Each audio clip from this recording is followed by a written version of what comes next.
Hello. I am a little I am a little bit spooked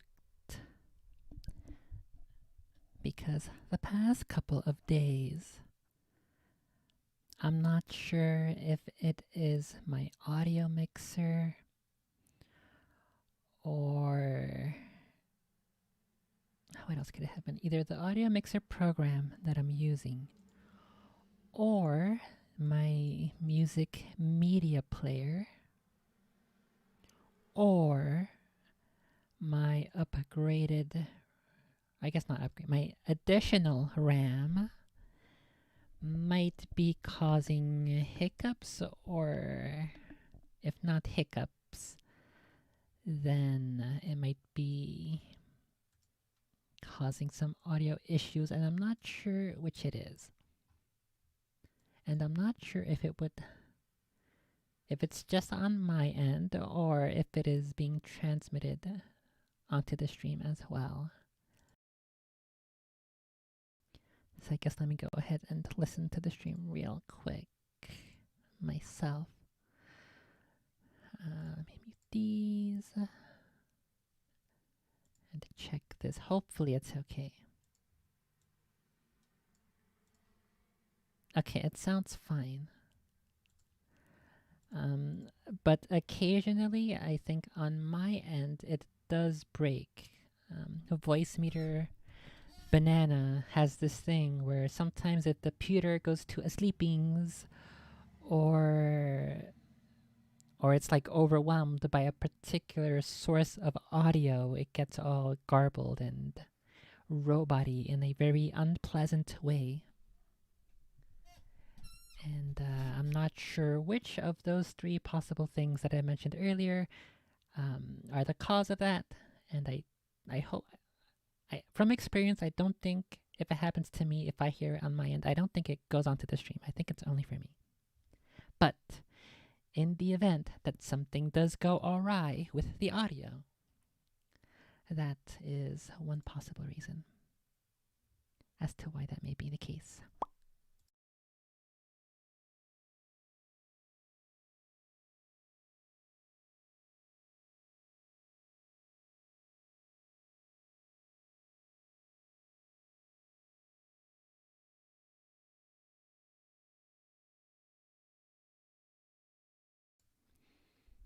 Hello and welcome to hell. Because it is kind of hot in here today, actually. Probably because I have the window open so the kitties can smell outside, but then the heat gets in. Okay, so because it is Halloween Eve month, I need to finish working on my Kuromi's spooky Halloween AFK BRB background screen. But first, I must catch up on some old news that I have been avoiding because I wanted to do it on stream.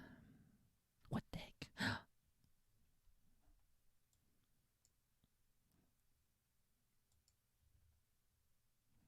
I was wondering what that alert was on my phone. I have it set up for 7 p.m. to let me know to change the kitty litter. I'll do that after the stream, or when I take my first break, actually.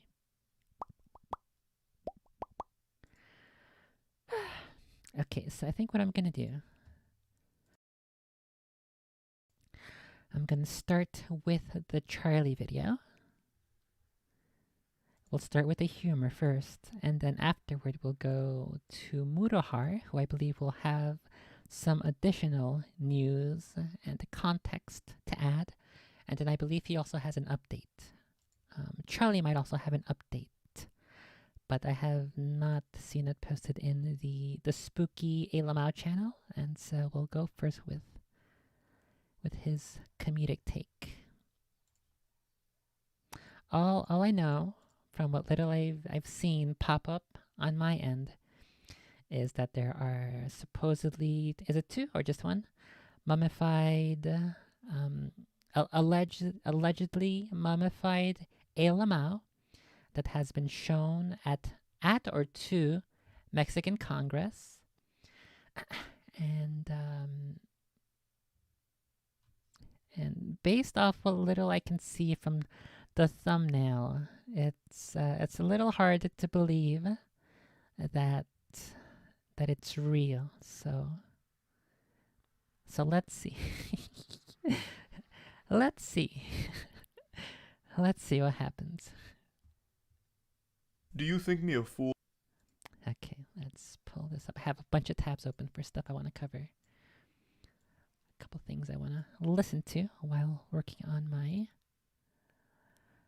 my spooky Kuromi's Halloween AFK art. Let me sort through these tabs real quick.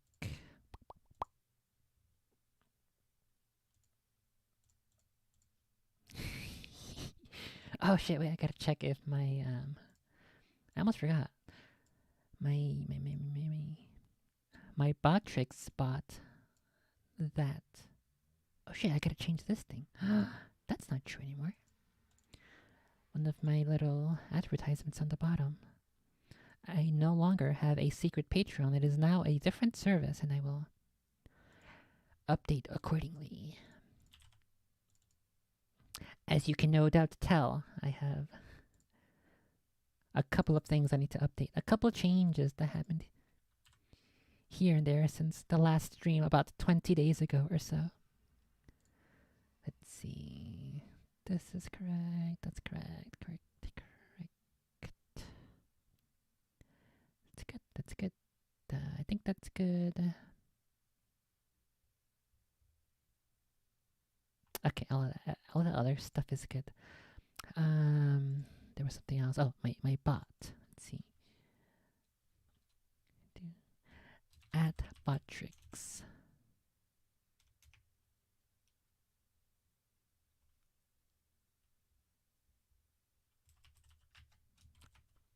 Let's do hen low. See if that shows up on the stream ogrely. I don't think it will because I typically expect to see Botrix type out a message, an automated message, if he is in the chat, but I don't think he is. Okay, let me go ahead and turn on one of my other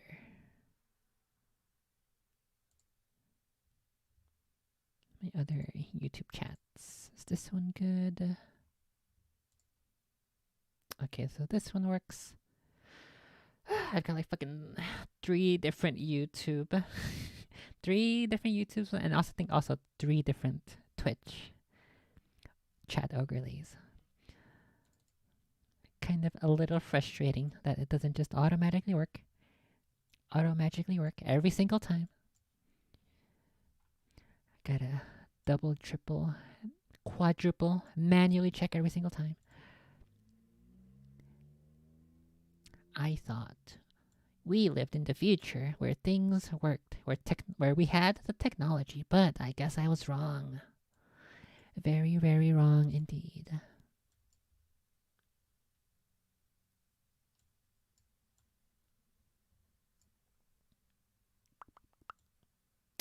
Okay, let me check Twitch bot as well.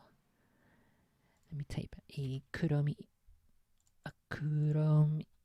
Okay, fuck off, dude. A Kuromi emote. Let's do. Does this one cringe? Does that one show up? Okay, there we go. Perfect. Okay. Me do this and do this. And I think we're good. Okay, here we go. This one is the Charlie video uploaded 7. Was it really 7? It feels like it was so much longer or short. I don't even remember. All my days are so garbled, jumbled up together. I've been too busy cleaning the house and doing my workouts. So my arms and my thighs hurt so much today. But that's okay, it's a good pain. 7 days ago. Are these actually aliens? Let's go. Do you think me a fool? Do you really think there would be groundbreaking new alien information and I wouldn't know about it? Ridiculous. I stay at the forefront of all alien developments. I love alien shit. Last night, there was a surprise broadcast from Mexican Congress where they presented supposed alien corpses. And you bet your sweet bippy I was glued to it. Now, I want to start by laying out the foundation here. I'm going to give you all of the eating utensils before feeding you the meal. Basically, what happened is there is a individual by the name of Jaime Musan, and he claimed that he had thousand-year-old alien bodies that he presented at Mexican Congress. There's a lot of confusion around this situation right now. People are misled into believing that this was the Mexican government coming forward and just dropping this hot potato on everyone out of nowhere, when that's not the case. This is from an individual, Jaime Musan, who is a UFOologist and researcher, and he is presenting all of it. And this isn't even his first time doing it. In I believe the proper pronunciation is ufologist, not UFOologist. But I would only expect people who are actually into Mouse to know that. Sus. Arby sus. Is Charlie really into Mouse? I don't know. A little sussy. I would expect someone like him to know. I'm pretty sure when we go to the Mutahar video, he'll properly pronounce ufologist. Let's go look it up real quick. Because it could be one of those things where, like, it's a point of contention. How to pronounce ufologist. Oh, look, it's a video. It's gonna be super loud. Let's turn this down. Ufologist. Oh, there it is. I said it. I knew it. I know it. Ufologist. Ufologist. Oh, it just repeats. Okay. Ufologist. And he said UFOologist. This is from an individual, Jaime Musan, who is a UFOologist and UFOologist. researcher, and he is presenting all of it. And this isn't even his first time doing it. In 2017, he presented yet another mummified alien corpse, not human, but Hold on, I didn't see that one. He just put it on for like 2 seconds. Whoa, whoa, whoa, whoa, whoa, whoa, whoa. That one looks more UFO like. This is an article he put a screenshot here from March 13th, 2018. Mysterious three-fingered mummies from Peru, quote, are not human, scientist claims. A controversial Russian scientist has claimed that strange alien remains, and then that's where the screenshot cuts off. Yeah, I do suppose it does look like a naturally three-finger. If I am to accept this for what it is, it does look like a three-fingered creature. It doesn't look like a human hand where like 2 fingers have been chopped off or anything. Or if it were that situation, then they were chopped off and then somehow the rest of the arm and the wrist were like they were either like molded or scraped off in such a way so that once it is mummified, it looks like it's a natural three-fingered being, three-fingered creature. I've never heard of this one. First time I'm learning about this one as well.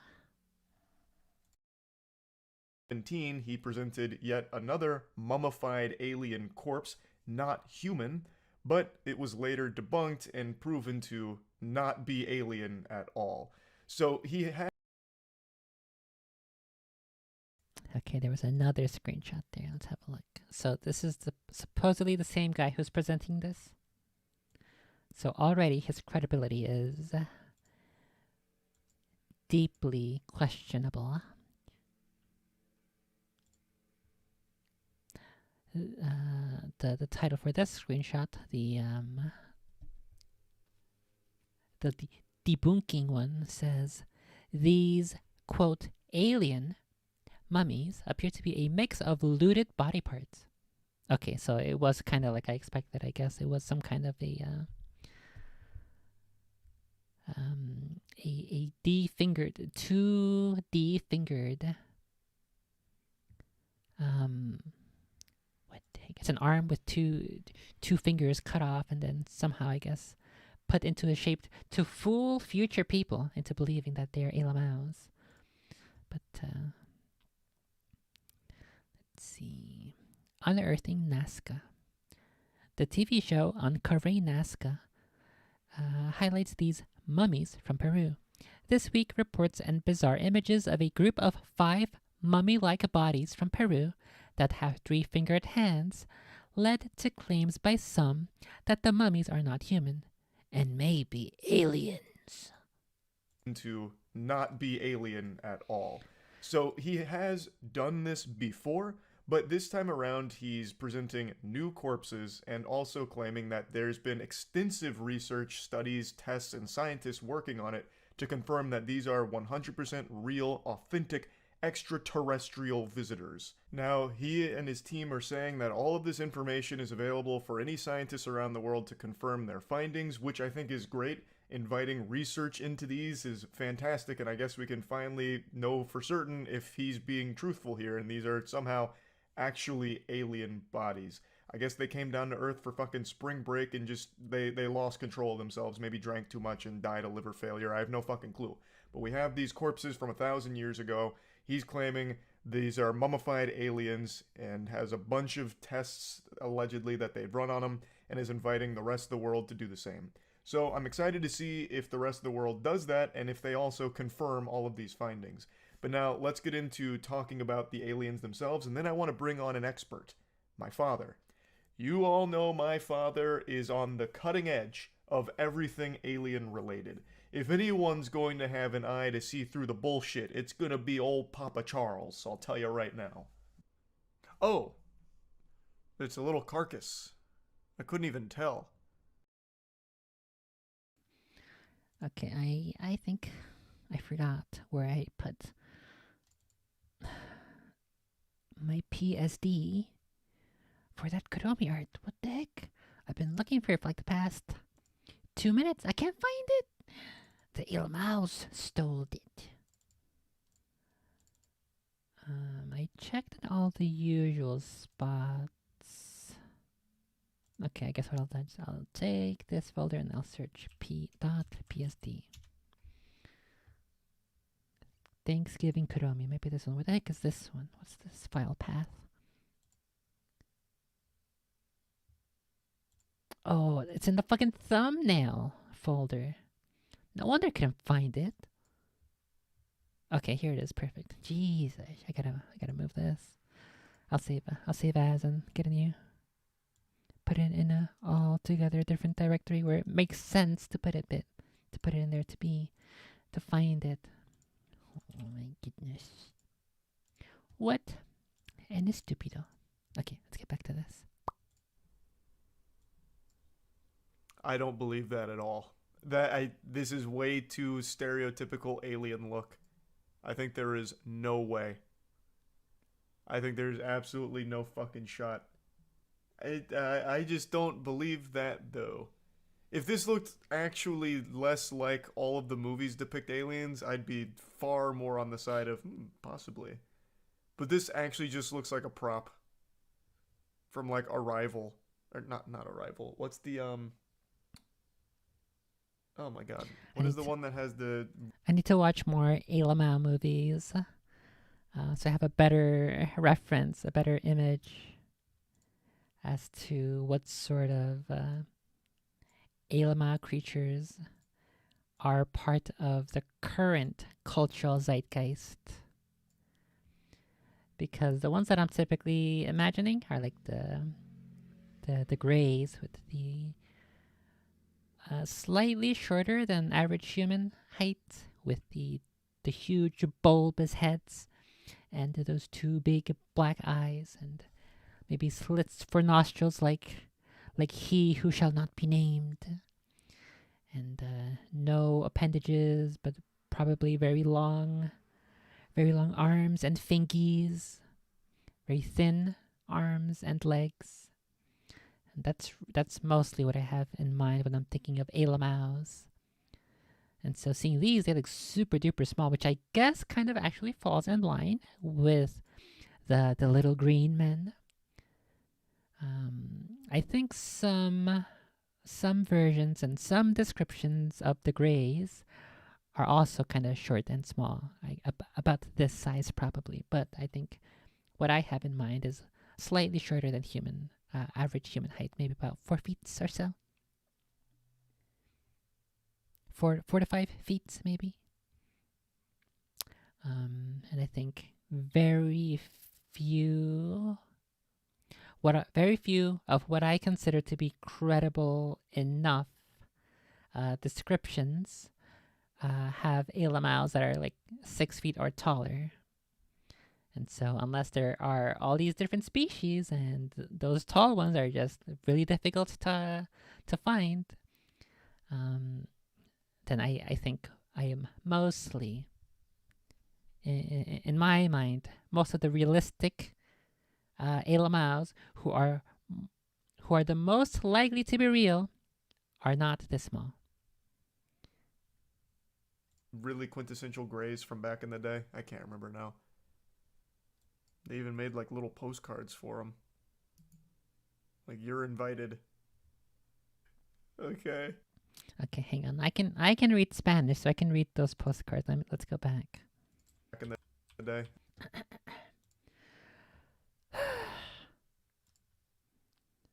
Let's see.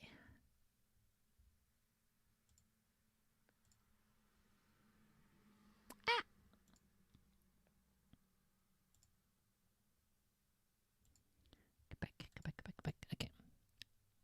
I can't remember now. Okay, so it says cuerpos no humanos, which is corpses not human. Cuerpos. This is the previous. So the first postcard he pulls up, the first slideshow he pulls up, the image on the left is that three-fingered picture from earlier, from that other article. So it looks like this is the same supposed creature. So okay. So based off this one,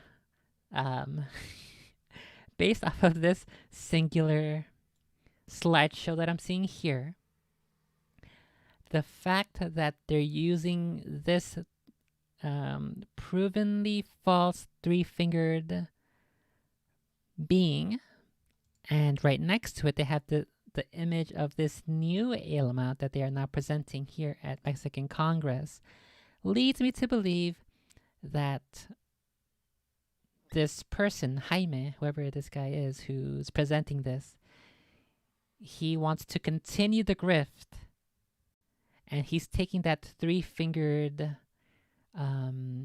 trait and he applied it onto this creation on here, this new Mexican Congress model. So I already have a huge red flag going off right now because of that. If this picture on the left were in here, if this picture that has already been debunked were in here, then I would be much more likely to believe it. But I am super duper RB sussed right now. I don't like it. He saw this fake Peruvian mummy with 3 fingers, and he said, "Okay, now what I'm gonna do is I'm gonna make a fake one. I'm gonna use a 3D printer. I'm gonna bake some clay in the oven into the form of this small tiny mummy that also has 3 fingers. And so I have a supermassive red flag going off right now, way bigger than anything in USSR. They even made like little postcards for him. Oh, wait, fuck. Like you're in. I forgot I was supposed to read it. Back.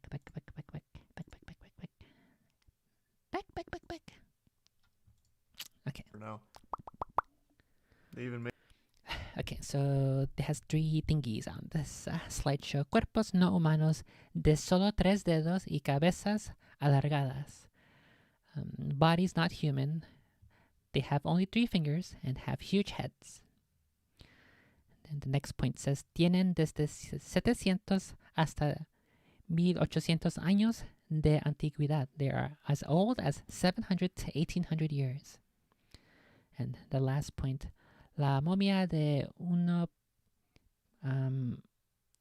Is this 1.7 meters or 170 meters? Oh, okay, that's the height. So yeah, 1.7 meters. The mummy of 1.7 meters is unique, es única, y los de 60 centímetros. Reptil is a reptile. A reptile-like humanoid, rather. Se hallaron unos 20 cadáveres. There were 20 of these? Whoa. Am I reading that correctly? I've never seen that word in Spanish. What is hallaron? Translate. They found. So according to this, it says they found 20 bodies. Just like this. Okay, where are they? Go on, let's see. Made like little postcards for him. Okay, this next slideshow, which shows like he has three butt plugs up inside of his tummy. It says, al menos 3 cuerpos de 60 centímetros que estaban nuevos antes de morir. What the heck? Okay, so it's claiming that at least 3 of these bodies of 60 centimeters que estaban. Does that mean... what I understand so far means they had 3 eggs. There were 3 of them had eggs inside their bodies, inside their tummies, before they died. Translate.google.com. Que estaban. Spanish to English. They were gestating. Okay, I guess that makes sense. They were ingesting eggs before dying. Okay, I don't know much about the human body, or about decomposition, or about mummification, or about digestion. I'm not sure if eggs would survive like this inside of a creature, inside of an organism, as far as I'm aware. So I don't think that's how that would work. But I'm pretty sure I could be wrong. I have done very little investigation into how bodies decompose once they die, and what happens to their most recently eaten foods. I don't think they will be still in the shape here of cylindrical circular eggs that are clearly visible in whatever this sort of x-ray thing is. It kind of looks more photoshopped, to be honest, now that I'm looking at it. A little harder with this claim here that they were gestating eggs. They could just be rocks. Okay, let's see. The next point says, el ADN analizado no coincide con ninguna especie del planeta. DNA analysis does not coincide with any planetary species, or any species on this planet. And then lastly, conservan todos sus órganos internos. They conserve all of their internal organs. So that could be a process of the mummification, or it could also be a process of the fact that it is an unknown being. If it really is an unknown being, not of this planet. But but as I have stated before, seems a little sus. A little sussy. Like, you're invited. Okay. Pretty cool. Okay, so here we have an X-ray of the head here. It looks very much like the that bad Indiana Jones movie with the crystal skull. That's what this looks like, and it's very thin. It looks like a child. Wait, what's this other thing here? Kind of looks like a collarbone. Um, that's like shining through pretty strongly on the X-ray, but it looks about as clear as the supposed eggs in this creature's tummy. Little strange. Cool. It'd be wild if these were real and our movie depictions of aliens were spot on. That would be a crazy.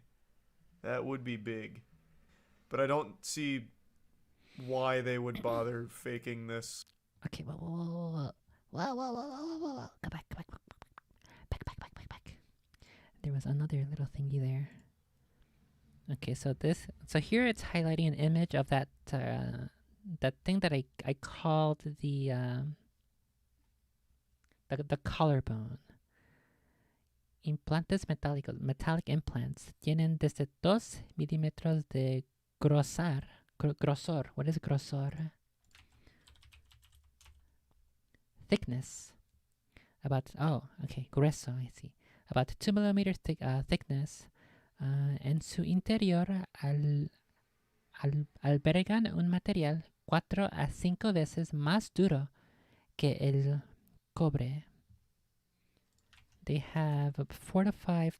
There's in their interior. There's something. What is albergan? Oh, they house a material that is 4 to 5 times stronger than. Is that cobalt? Cobre? Copper. Okay. Contiene osmio. What is osmio? Osmium. What is osmium?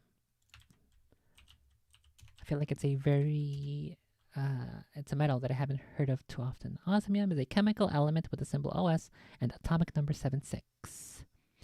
A hard, brittle, bluish-white transition metal in the platinum group that is found as a trace element in alloys, mostly in platinum ores. Okay, so they contain osmium in es de los metales más raros del planeta. They are from the rarest metals on the planet. Se descubrió recién en 1803. They were discovered recently in 1803. In 1803. Es muy resistant. Is very resistant to corrosion and very toxic.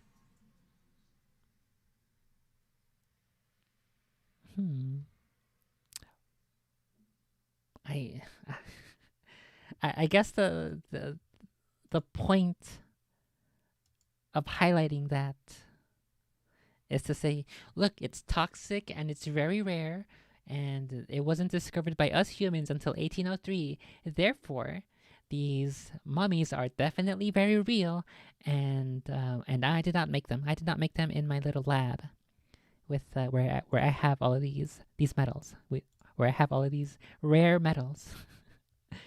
That's sort of what this is. It's screaming out to me. That's what that's. That's the red flag I'm getting from that. I don't see why they would bother faking this. I don't see what the gain is other than like a good joke.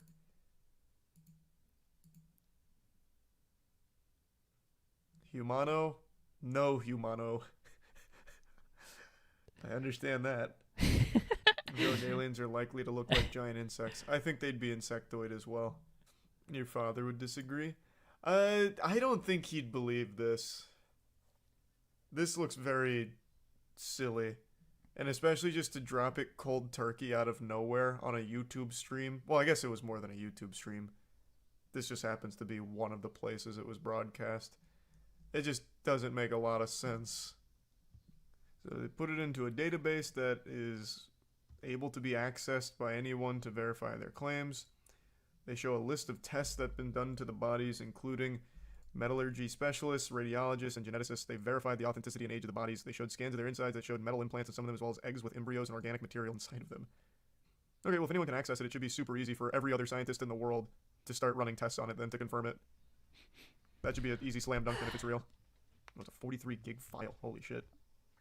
What the heck? Well, it was all there. They can put it in the labs of the brightest scientists in the world. They'd all want to get a piece of that action, I imagine. Let them run wild. We could win the alien war if they actually look like that. In hand-to-hand combat, for sure. But their tech to get here must be...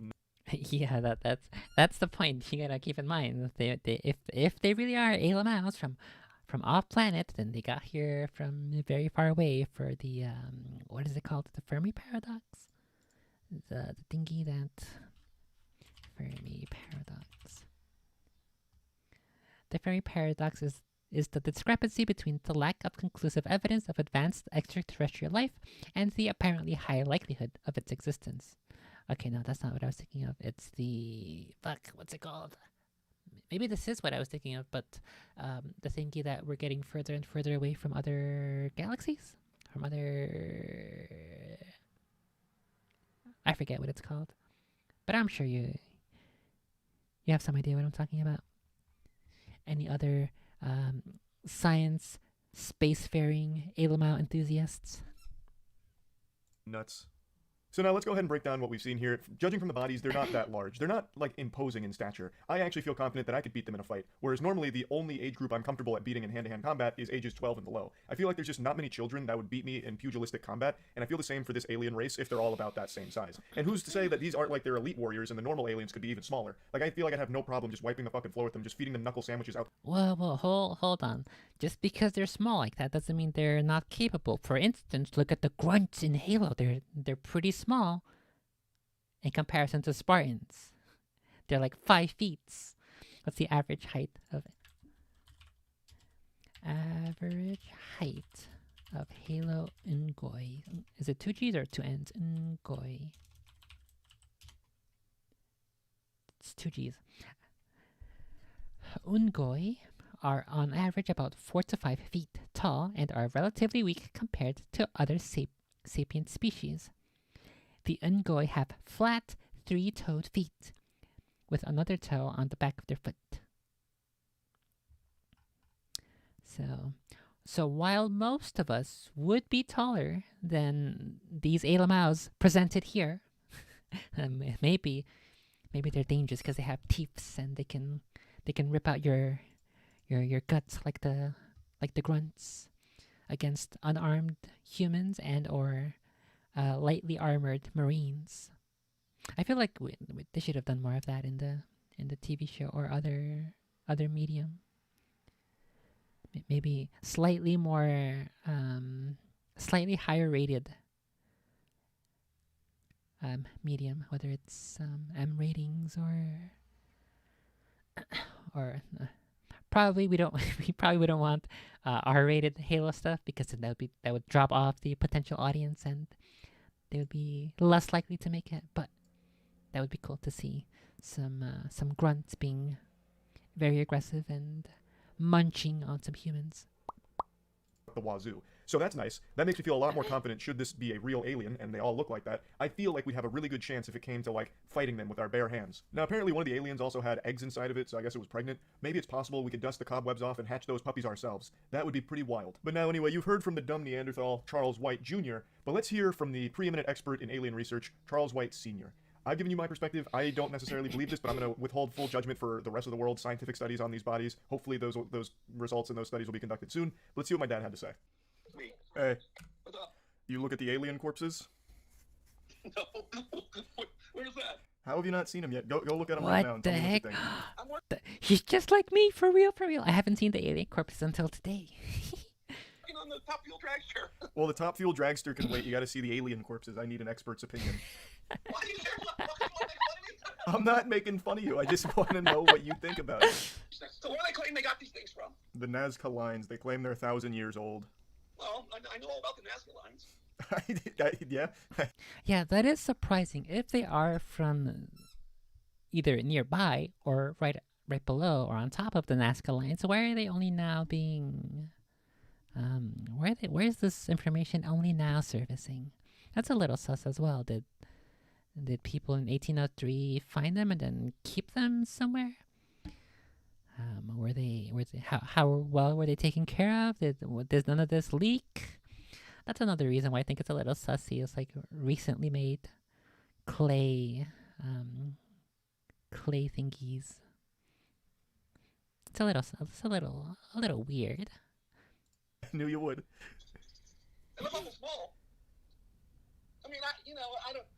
To me, it looks like a fucking paper mache rock or something. So, you don't think it's real alien evidence?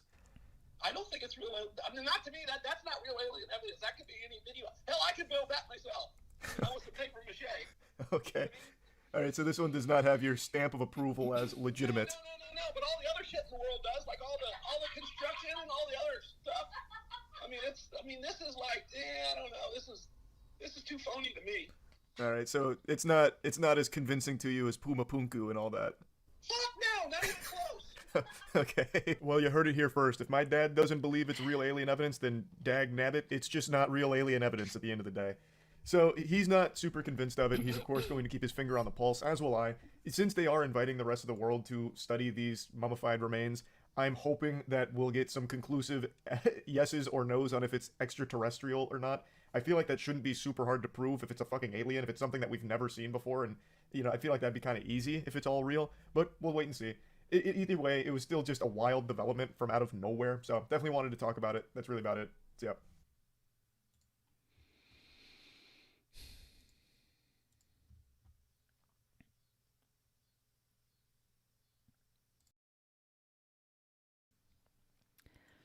Yeah, the material. As I was making the thumbnail for the stream, I was playing around with the colors and the saturation. It did look very rocky, like the surface of that supposed mummified Elamau. It did look like a rocky material, and yeah, it could be like paper mache, and then it was like baked and somehow hardened to maintain its stiffness, its shape, and everything. Could be a very elaborate hoax. Okay, so he has another update, an update after that video. New alien information is crazy.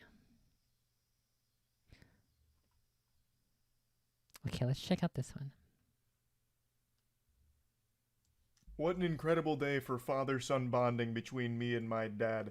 With all of the alien information that's come to light today, with the Mexican Congress broadcasting some alien corpses, supposedly, my dad and I have been going back and forth spitballing, and I have been doing a deep dive into the most rancid underbelly the internet has to offer when it comes to alien information. Sometimes when you stare too long into the abyss stares back into you. I'll tell you what, sports fans, if there are aliens out there, I'm on their watch list for how deep I've gone. I'm on their ass like a hemorrhoid right now. I'm having Yeah, I would also go deep into the aliens if they're a certain kind of alien that's kind of like blue and also kind of like from Mass Effect. a close encounter with a third kind. You might see my eyes roll back into my skull and have me levitating out of the chair here in a moment. Point is, I have found some very intriguing information in regards to these alien bodies.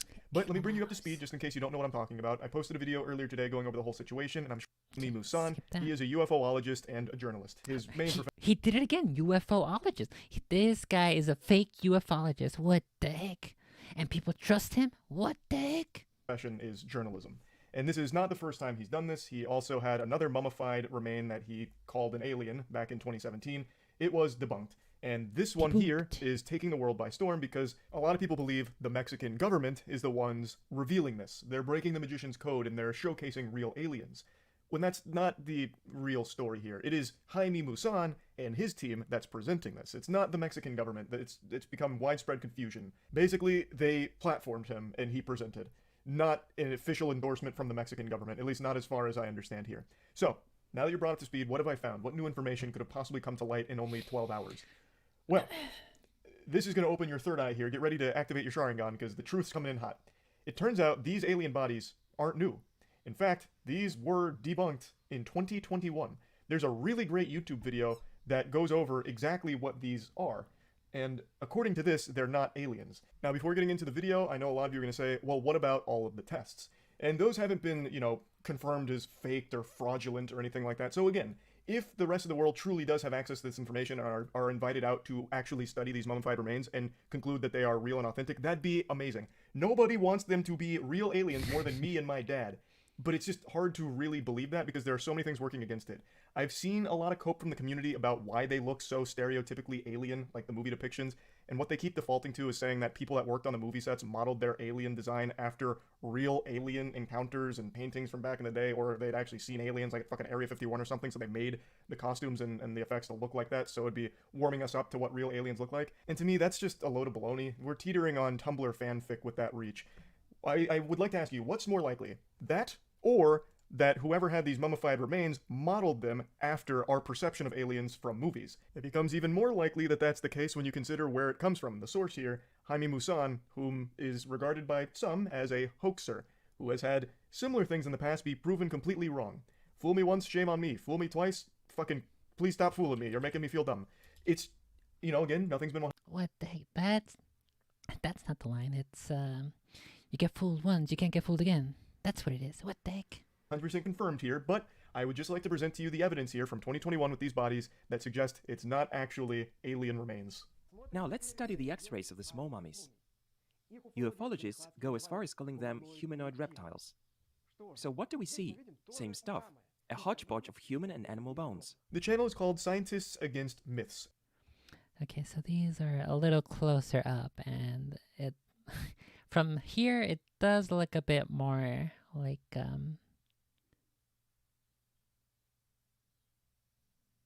could it be like plaster or something, some kind of a material that solidifies that? It doesn't look like concrete or anything that that constructive based, but definitely looks like it's handmade, sort of like a fuck, I don't know what it's called. Well, it's kind of like when you make a figure, how native peoples would like make figures, and they used basically clay, like I was mentioning earlier. That's sort of what I'm getting here as well. I'm not sure what the claim would be as to how these were mummified, because it does look like it's a bit porous, especially over here at the top of the skull. Kind of rocky and porous material. And I don't know about these, the eyes. They have like a 45-degree angle slit or 40-degree angle slit. I'm not sure.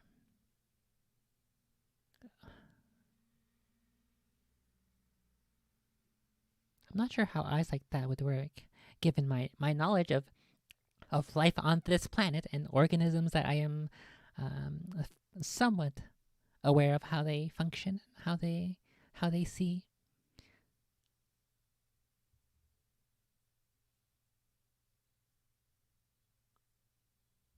Anyway, let's keep listening to what this guy has to say. The Scientists Against Myths channel is what he's clipping here. Alien remains. Now let's study the X-rays of the small mummies. Ufologists go as far as calling them humanoid reptiles. So what do we see? Same stuff. A hodgepodge of human and animal bones. The channel is called Scientists Against Myths, and they tackled this alien mummified remain phenomenon all the way back in 2021. They even use some of the same pictures that were presented to Mexican Congress last night. So I do believe these are the same mummified remains. I don't think there's any wiggle room to make a real argument that what's being analyzed by this channel is different than what was presented last night. I think it's pretty clear that these are the same. Here's a mummy named Josephine. A real beauty. Instead of humer eyes, she sports femurs, or thigh bones. Her legs are even more baffling. Immediately the question needs to be asked, if this is a real extraterrestrial body, why does it have the same bones us cringe-ass humans have? What are the odds that these aliens would evolve down a similar path we did and have the same bones we did, just in a different order and arrangement? That seems highly unlikely, but let's go ahead and paddle around in the kiddie pool of fantasy and assume that all intelligent life in the universe evolves down similar paths, so every single fucking life form out there in the cosmos has all of the exact same bones we do. Well, in that case, this species got fucked hard in the ass by evolution, because with the way these bones are arranged, it wouldn't even be able to move. They need some kind of evolution patch DLC update here, like a hot fix, because these aliens wouldn't be able to even take a single step. One of the thigh bones is actually a femur, only facing the wrong way around, while the other one is a tibia. And they are completely mismatched. With the hip bone, there's no joint there at all. Oh my god, it's The poor dancing! humanoid wouldn't have made a single step. Some of the bones are simply chopped off. So even if you go ahead and write off the coincidence that the aliens have the same bones we do, how could you possibly write off that the way their structure is set up would mean they can't move? Evolution doesn't really work that way. It wouldn't have made it this No, Charlie, bro, it's because they float, they levitate, that's how they move. far if that were the case. And it's getting me gassy, so I'm just ripping mean ass right now. All of this alien stuff has just been so fascinating, and this video says that some of the bones were just chopped off, like kind of just chopped willy-nilly. That wouldn't really happen naturally at all. It suggests that they were made like this, with just an absolute fucking For real, made this way, for real. mishmash of different bones going in different places in order to look alien-like. Note this asymmetry here. The fingers are a total mess too. The first pseudophalanges are facing in different directions on her left and right hands, with the white part facing up or down. Well, they just forgot to turn them the right way. Stuff happens. That's pretty damning. Some of the bones are just facing the wrong way because whoops-a-daisy. And like I mentioned, some of these photos that are in this video from 2 years ago were the same ones that were presented last night.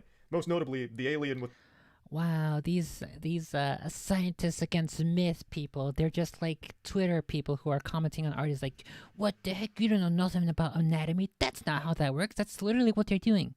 What the heck, they don't believe there's a real ale mouse? the 3 eggs in their tummy. The pregnant alien carrying the triplets. That is in this video. That same x-ray photo was presented last night. So I think we can say with a high level of confidence that all of the information presented for these corpses 2 years ago applies to the corpses shown last night. They are the same. And if that is the case, then a very interesting component of these remains is actually the skull. French paleontologist Julien Benoit thinks that those who crafted the small humanoid mummies used skulls of some small mammals for their heads, such as a llama or alpaca. Comparison shows that the reptiloid's cranial cavity fits perfectly the cranial cavity of a llama. The skull was then rotated so its back part faces forward. The reptiloid's face is actually the back of the poor llama's head. I trimmed this up just a little bit to keep it brief, but they make an extremely strong argument for why this alien skull is actually that of a llama skull. The bulbs, the brain hemisphere, all of it matches up perfectly with a llama skull. The only thing is they cut out and rotated it. And the question then becomes, well, where would they get a llama skull? And the video answers that too. According to one of the historians, back a long time ago, there was actually burials for llamas in the area where these mummified remains were found. So they would have had easy access So they're and readily grave available diggers? llama skulls at the site. Where could the mummy forgers have gotten a llama skull? Historian Yuri Bereskin has told me that pre-Columbian peoples of Peru often made llama burials. Here's a fresh report about finding buried llama mummies in Peru. Overall, I think this video makes an extremely compelling case for these being forgeries, not actually alien mummified remains or anything. Now, I have seen that the newest presentation here has the bones in the correct alignment in terms of like the ones that were backwards here in the video. Apparently, what might have happened is they recognized the error first off and then just rotated the bones properly. Though it still doesn't fix the underlying issue of why the fuck would an alien have all the same bones we have. Like there is still just no good explanation for that other than it just being completely fraudulent, really. And that's Clearly, Charlie, it's because we are the descendants of aliens, of the Elamaus. We got some germs from an asteroid. It collided onto the alien planet, bunk. And then it killed some Elamaus, and it got some of their alien DNA. And then that same asteroid continued on toward what is now modern day the moon and Earth. Duh. this isn't a real alien remain. But, like I said, I would love for this to be the real deal, completely legitimate. And hopefully soon, scientists from around the world will actually go investigate, either confirm or deny the findings, and conclude once and for all if these are real aliens, or if it truly is just a complete forgery here of some mummified remains, if it is just a bunch of bones from a bunch of different things thrown together into this creature here. So, I guess we'll see. I just wanted to show this to you because I found it to be extremely interesting, and yeah, that's really about it. So yeah. What if it's just a stew of human body parts? That's what an alien is. It's a stew of human bones. We just so happen to share similar-ish bones in a different orientation.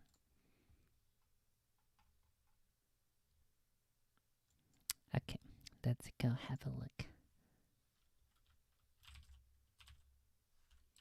Let's have a Mudahar's take. And I guess since we now know most of the information about these Elamaus, I'll go ahead and start working on my Kuromi's art while listening to this one. He has only one video about it. Yeah, just one. So he doesn't have an update video. 13 minutes.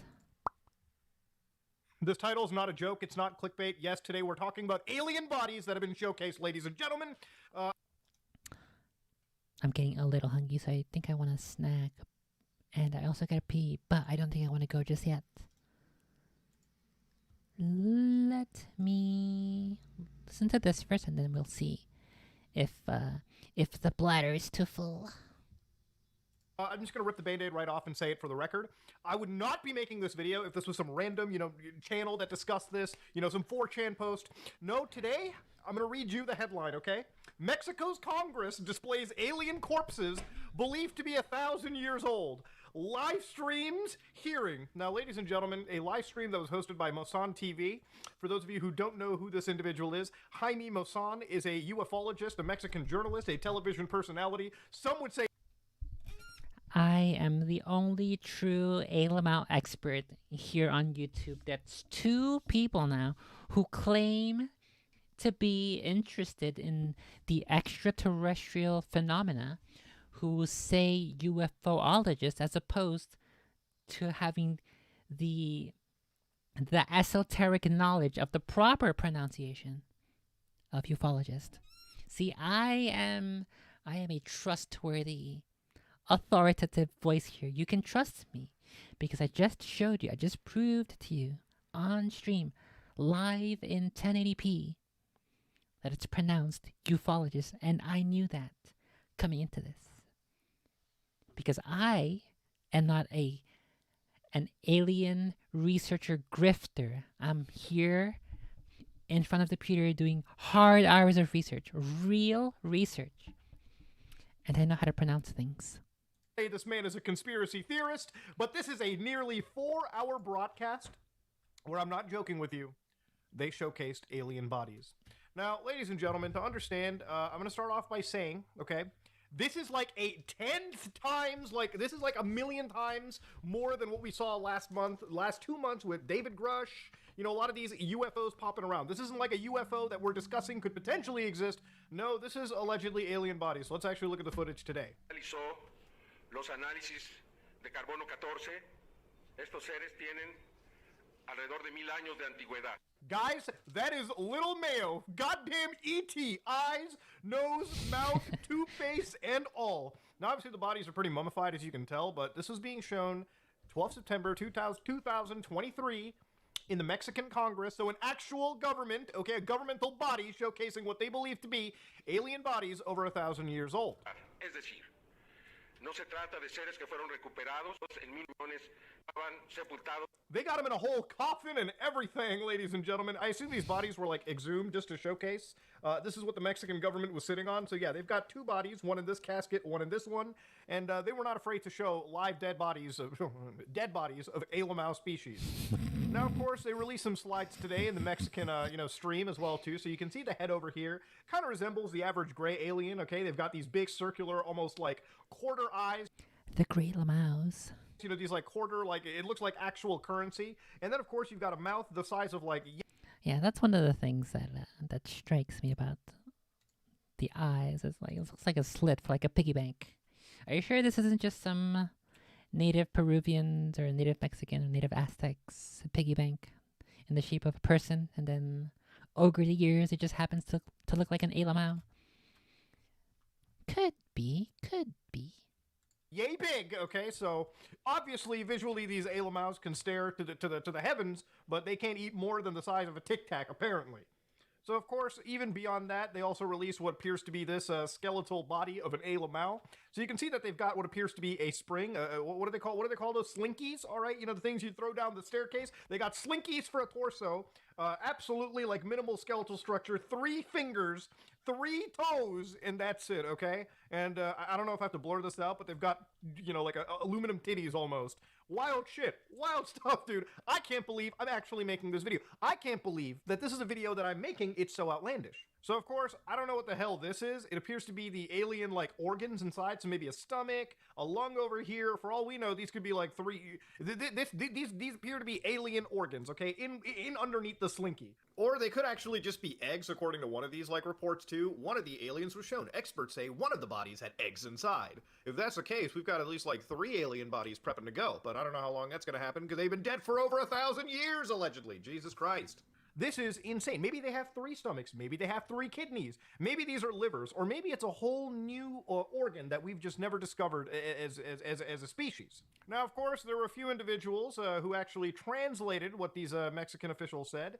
And we're going to read this together just so we can understand exactly what was going on during this briefing. So far, the Pentagon has not agreed to release this information, okay, and allow congressmen, I assume the Pentagon is probably something, oh, that's the United States Pentagon, the information and allow Congress to witness the these biological Pentagon remains Mexico here. with Today we are going to present 2 beings that were recovered in Peru in a diatom mine.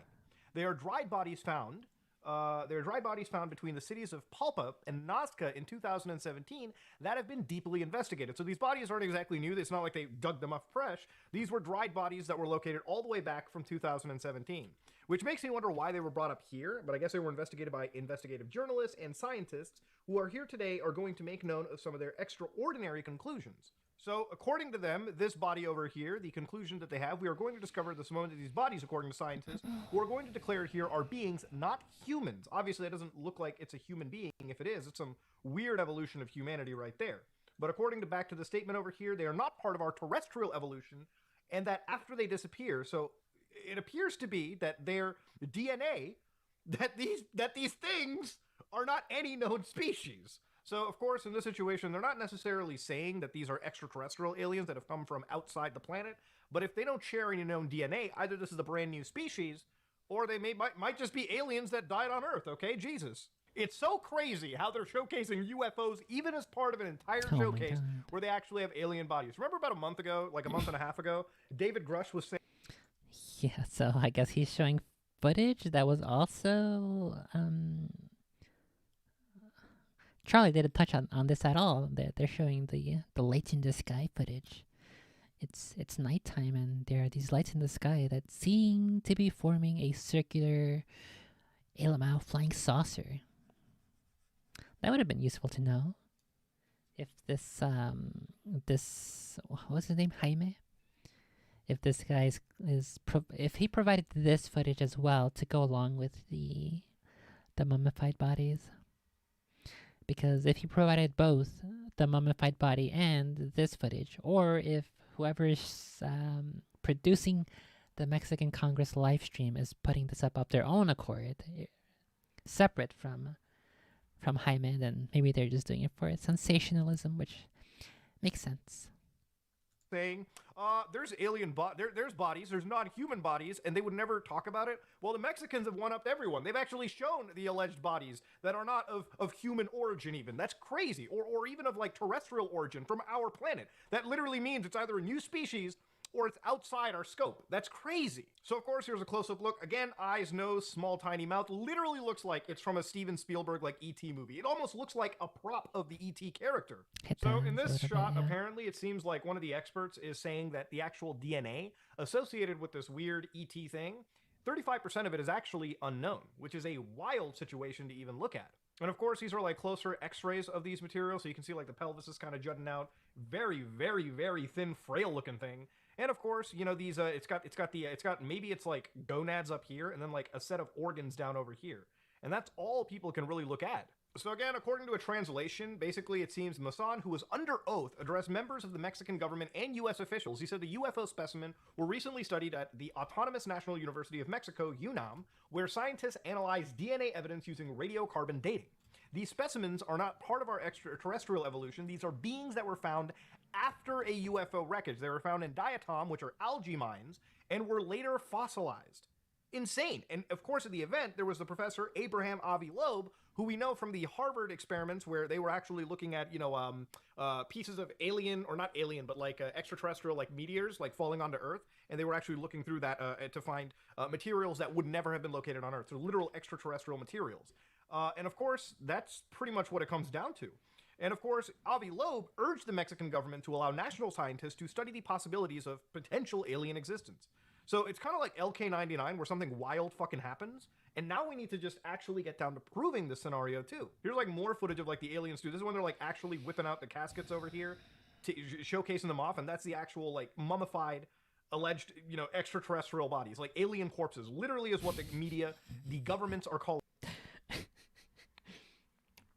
I like how, as the guys are going in to open the case where this mummified alien is, the camera very dramatically and cinematically zooms in as if we're watching it from a movie. It's like it looks so funny.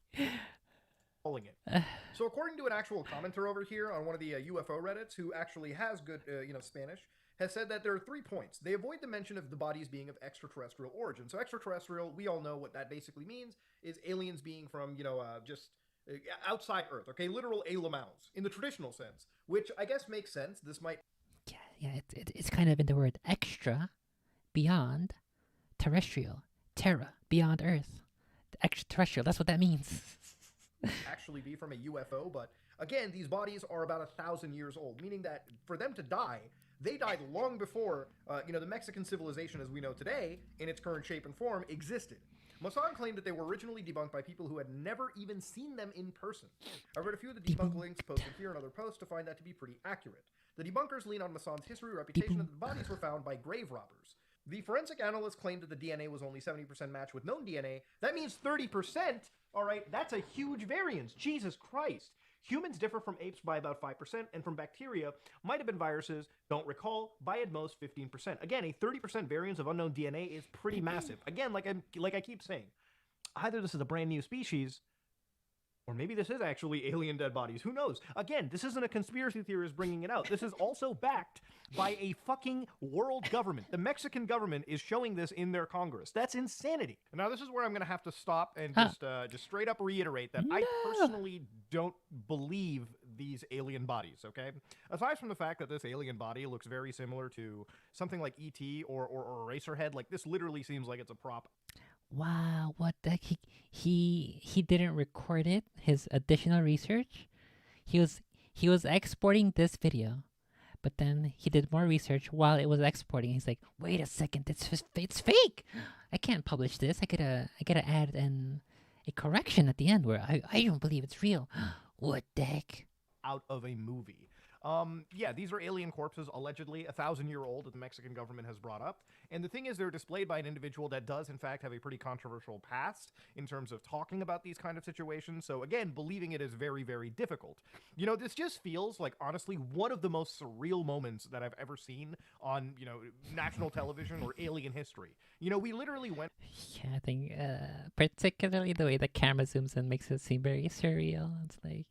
This feels like a movie, just the way that it's being presented, and I don't know. It does seem a little absurd, but I mean, I guess if we ever do come to a point where there are actual aliens and we do actually have evidence and it is actually presented at a government, to a government body or by a government body, then it would probably also play out like this. But more than likely, if there actually are aliens alive and well here today, and if we actually do have some sort of contact of some sort, it is more than likely that it is being kept a secret from public knowledge, and it is highly classified information. more than likely the case.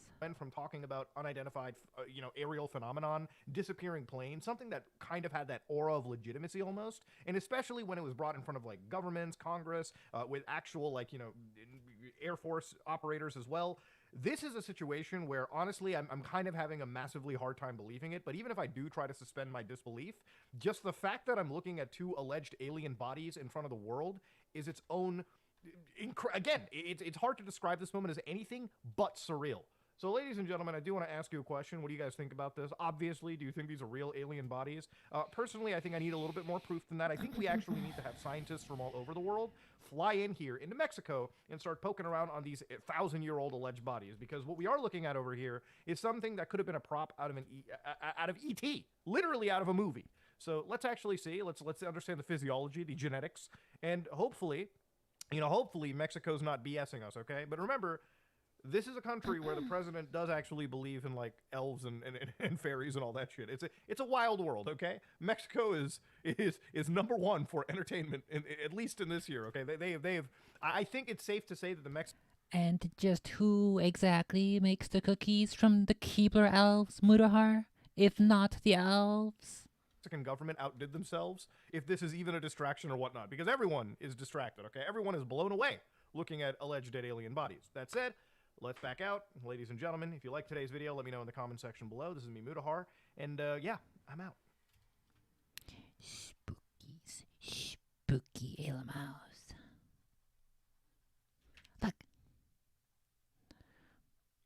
Okay, I think I can hold off a little bit on the snacks. However, I think I do need to go to the toilet.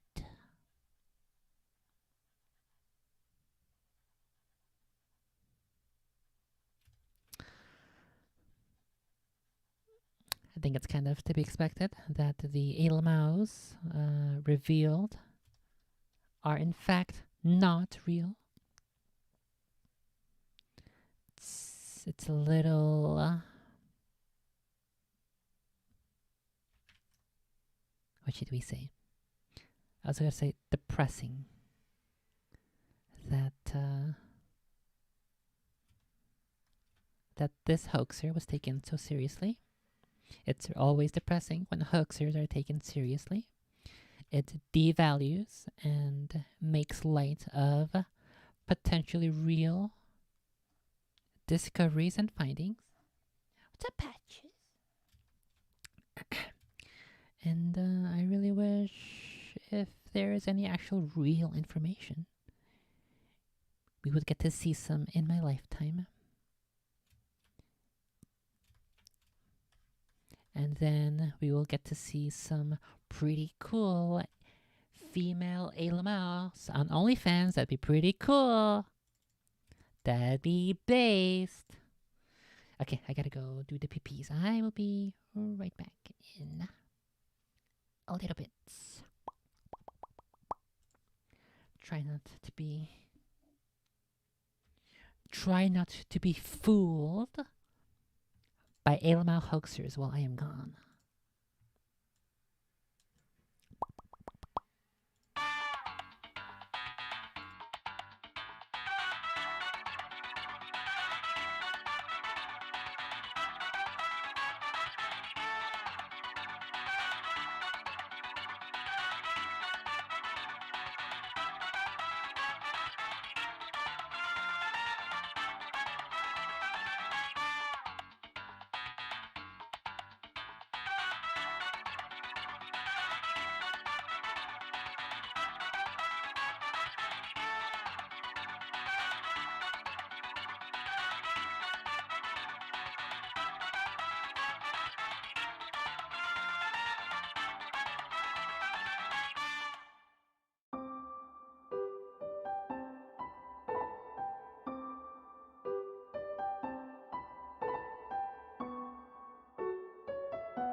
My thighs really hurt that time.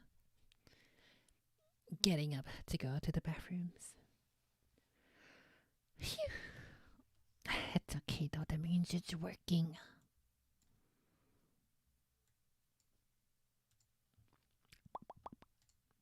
Okay, I think I have no more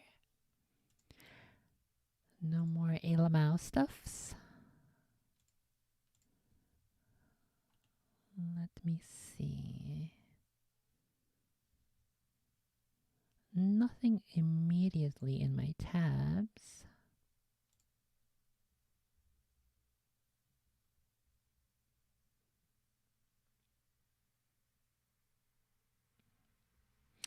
I have a lot of old news articles here that I gotta get rid of.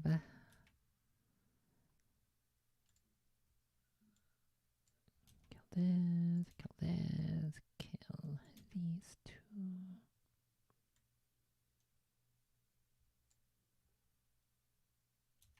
Kill that. Kill these. Exorcism audio recordings.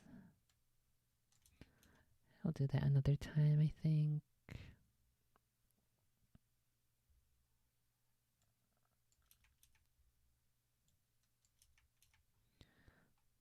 Okay, I think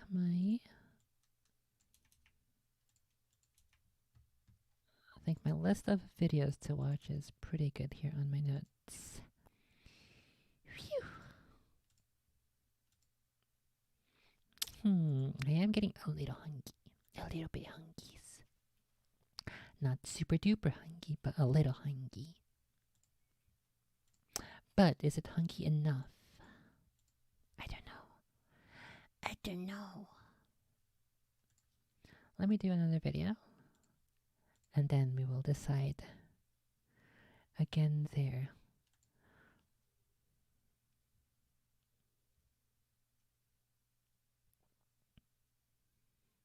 This one's 20 minutes. Then there's another one that's 14 minutes from Dry Creek Wrangler School. Hopefully he doesn't have another horse noise jump scare like last time.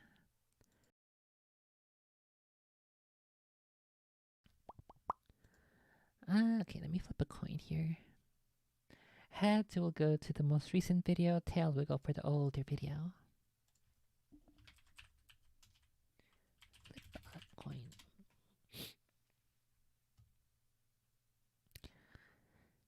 Heads, newer video, which is 20 minutes. Be needed, but don't be needy.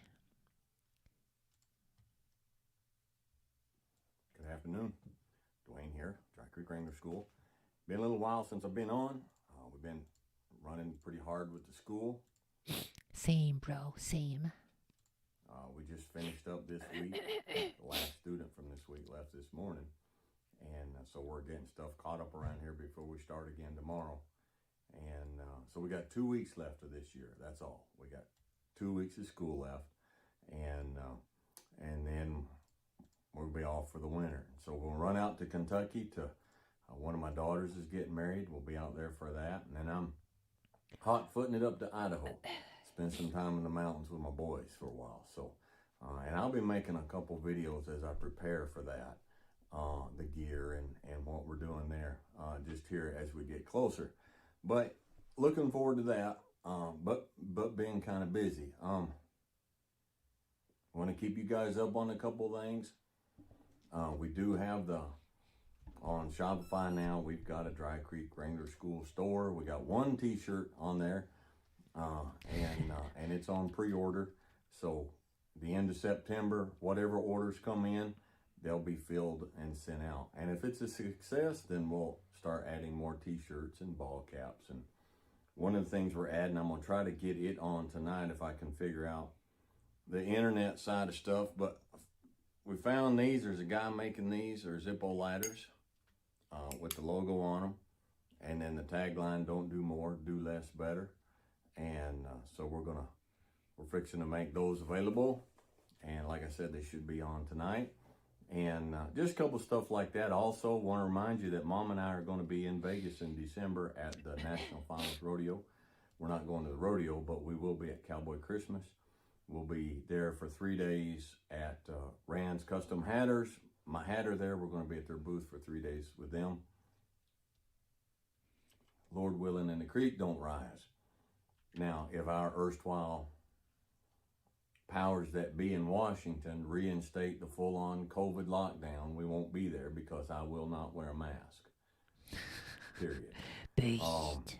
And so, but if the stupid people don't do stupid stuff, then the working man will carry on his life and we'll be there.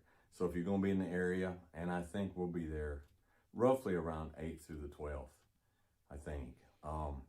But come by and to the Rand's Hat booth and say hi, and we'll love to see you. So enough of that. Mentioning the booth and the COVID lockdowns and stuff, that kind of rolls right into the subject for today. The coofs. Been talking, I always got people asking questions and coming and looking for some answers and stuff. And, for several weeks now, it's been on my mind that young men and not so young men, there's so much out there on the direction you ought to go and paths that you ought to take. But it's my tendency, it's my natural tendency to try to take stuff that's complex and a lot of different moving parts and boil it down and make it simple. And I think there's one path that if you started working down that path, a lot of this other stuff would be taken care of. It would take care of itself. And it's two sides, there's 2 points, and there's two sides to the same coin. Okay? And What the heck? And we flipped a coin to pick this video, and now he's talking about two sides of the same coin? Whoa. And I think if you were to ask me, Dwayne, what encapsulates the thought of healthy masculinity, of being a man, I think there's two sides to it. Number one is to don't be needy. Now, that's a tough one in this country, in this day and age, because everybody has programmed us from the start that we need them. The church has programmed us that we need the church. And they don't need to fulfill what they're supposed to be doing. They don't need to be actually teaching them. And maturing and growing and shepherding and comforting. They can just, hammer whatever their favorite hobby horse is, but we need them. We need to be there. Our government, we need the government. You got to have the government. You got to have those little $600 checks every once in a while, and they decide to throw you a bone, and you got to have them telling you what to do, and you got to have them looking out for you. We're the government. He's the anti-stimulus, and we're raised like that. Society tells us that we should need each other.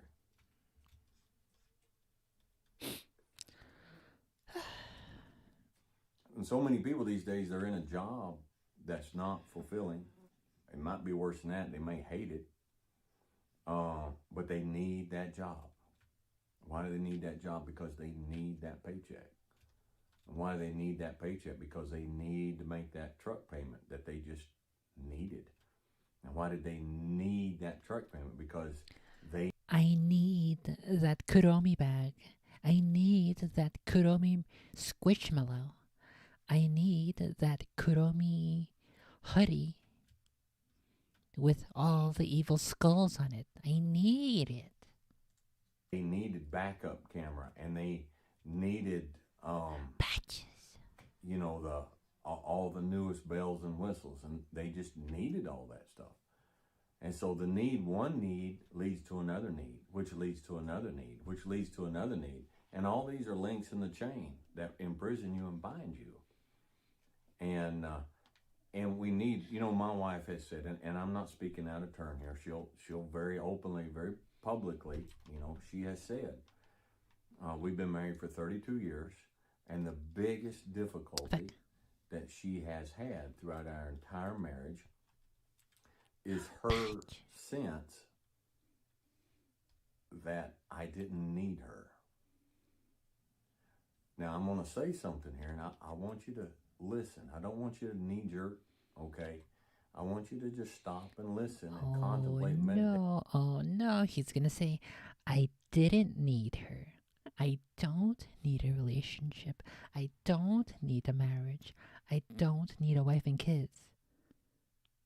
And then that's where all the people who react emotionally before finishing listening and hearing him out are gonna type in his comments saying, what the heck? You're just using her?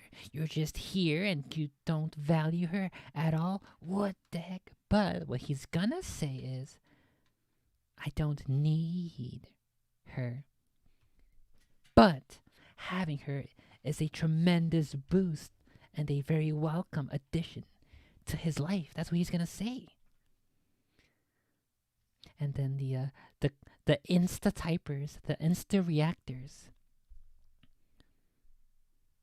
who react quickly and very emotionally, they're not even gonna get to that part. On what I'm saying, okay? I never have needed her. See, look. But I've always wanted her. Now let's stop and boil this down. I mean, you're taught by books, you're taught by movies, you're taught by television programs, you know, that I need you, I need you. Well, if I need you, then I'm keeping you there for me. So you are all about me. It's complete selfishness. So if you have developed a relationship to where you emotionally need your spouse, your significant other, that's not healthy. That's not healthy. Because if you need them, then you're staying with them for what you can get out of it. Do you see where this can go? Do you see how deep this can go? All right? But you want to be with them. You want them around. That's a whole nother planet. That's a whole different world. Okay? A whole new world? Whoa. Fellas will go into relationships and they'll need. And guys, we you know, it's part of the sphere these days. Everybody talks about how difficult to find a good modern young lady who's not whacked out on all these new concepts and stuff. New concepts, that's what he calls it. If we just step back, and I'm not talking about, man, I'm treading in muddy water here. I'm not talking about all this incel stuff. Oh my God. Okay. But there's a big difference in between wanting a good woman and desperately needing any woman. Yes. Very, very big One difference. is weakness. Yes. And the other is a superpower. Yes. All right? You need to start working. You need to start trimming stuff in your life. You say trimming it for what? Trimming away the need. You don't need an iPhone 14 Pro Max. All right? And with all the hundreds of dollars a month you're spending on that. You say, well, I do need it because I've got this going. Well, stop that. Whatever this is, stop it so that you don't need it. So then you don't need the phone. So that you can get a $40 track phone. But, Dwayne, I have the money. I need to spend it. What's the point of having money if I don't spend it? What am I going to ever possibly do with it? What? So that you can free up several $100s a month. So as you work down the line, you don't need that paycheck. You say, well, I got to have a paycheck. No, you don't. Money's good, all right? And we can take everything too far. All right, you need money. But you don't need near as much money as you think you need right now. Which therefore you don't need near as much big a paycheck. You say, Dwayne, I got to make the payment on this house. Let me ask you a question. Now tell me the truth. Do you have more house than you really need? I didn't say than you want. I didn't say than is convenient. I didn't say, do you have more shelter than you need? Well, if you don't need all of that house, and you don't need all of those payments, then you don't need that paycheck. And if you don't need that paycheck, you don't need that job. Okay? You can settle for a whole lot less paycheck and a whole lot less job that's a whole lot easier to walk away from when things get stupid and crazy. We don't want to be needy. We don't need to need friends and people. I'm not against friends and people. I have a friend. I have a friend. That's the most based take. I have a friend. If he called me right now, and we only talk, 2 or 3 times a year. But if he called me right now, I've said this before, and he's like, Dwayne, I need a kidney. I'm on the next plane down. You can have 2 of them if you need them. That's my friend. All Yes, right? Whatever he needs. All he knows. He's going to give him both of his kidneys? What the heck? No, don't do it. It's a trap. And it's vice versa. But I have a lot of people who come along and they call me their friend, and they say they want to be friend. Then they stand on their head and show the rear end, and then they're all shocked and bothered because I just shrug and walk away. I didn't need them as a friend in the first place. Don't need them. I'm not needy. If you want to be my friend and you want to act like a friend, okay. But I don't need a friend. This is some hard stuff, okay? This is some hard stuff. I really do think that seems to be one of our modern issues a lot, where people need others.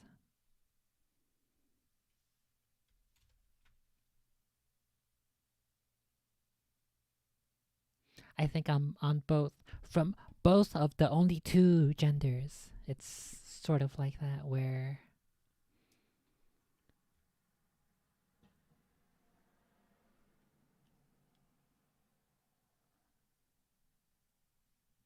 did you guys hear a bonking sound? RP, was that you? Let me go check real quick. Just in case. RP?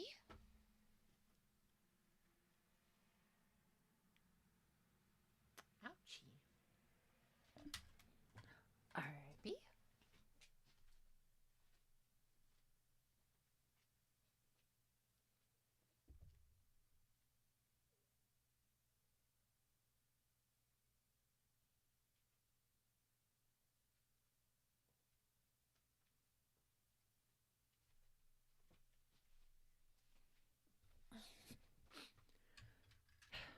I guess I do have the window open, so maybe just like the wind, or a raccoon, or a possum trying to eat a yummies that he smells. I'll go ahead and keep off one of my earphones, just in case. I do think that it seems as if the internet and social media were supposed to fix our lack of connection, but it seems that the culture isn't quite there. It's like that thingy where even if you're in a major city, or even if you're in a crowd, or even worse, even if you're surrounded by family, and I think even worse than that, even if you're surrounded by friends, and you still feel lonely, I think that is definitely a fairly common, sadly, a fairly common thing that that seems to be reported on. Uh, yeah, we're like, especially like there's like some videos where they appear and say, "I'm 30 years old and I don't have any friends," and it's beyond. It's beyond the ages where you would be expected to make friends in school just by nature of being around each other, and maybe even work, or maybe your specific work and or your job or whatever it is that you do isn't necessarily conducive toward building relationships with people. Maybe you work strange hours, or it's like a small team thing, or a single person job. And social media was supposed to be one of the ways in which we can continue. Oh shit. Which we can continue to talk to each other, and it's just we talk to each other about the wrong things, and we start hating each other over social media. It's a little unfortunate, and I think that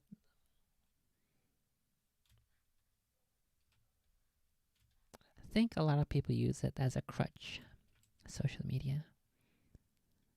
It's not the same thing as actually being there in person with somebody else.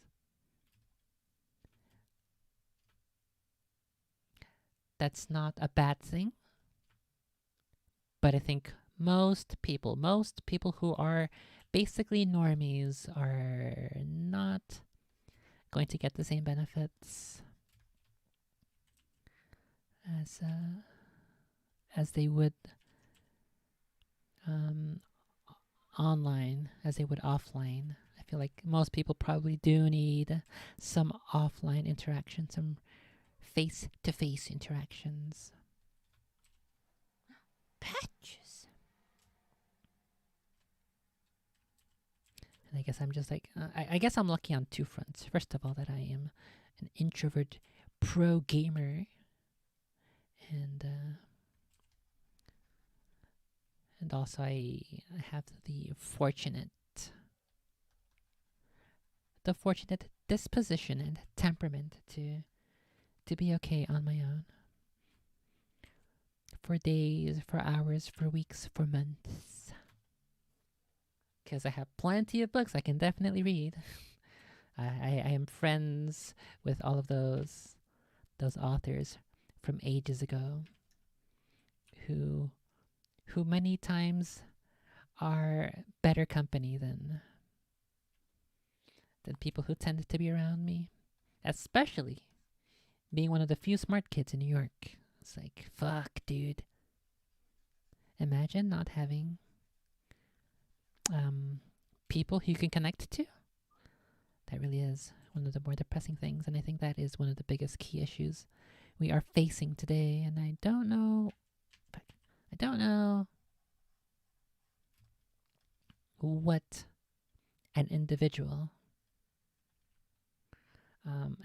who is not experiencing that at the moment, I'm not sure what someone like that could do to help improve that. It's one of those things where like life is as cool as you want it to be. You get as much out of it as you put in, or as you're willing to put in. And for some people, it's just hard to put it in, huh? To put in effort, or the right kind of effort in the right kinds of places to meet the right kinds of people. It definitely feels like most people who fall into this category of loneliness and being needy, whether or not they do it intentionally, or whether or not they know that they do it, whether or not they know that they give off those vibes of being being needy. What they really need, I think, the key thing is connection. Because you can have a relationship with people, you can have a relationship with family, you can have relationships with friends, with coworkers, with classmates, but I think if you don't connect with them, I think that's where I think that's the trap. You feel like you need relationships with people of all different kinds, but what you really need is connection. That's what you're really missing. Whether or not it's with a person physically, whether like face to face rather, not physically as in physically intimate or anything, but like face to face, whether or not it's long distance, whether or not it's through books or medium, whether it's TV shows, whether it's YouTube videos, although that has its own different parasocial parasocial trap you can fall into. We need to construct a way to fix this this emptiness, this lack of connection that people are experiencing these days. I think if you meet those requirements, if your needs for connection are met, then your likelihood of being needy, of being clingy, will reduce dramatically.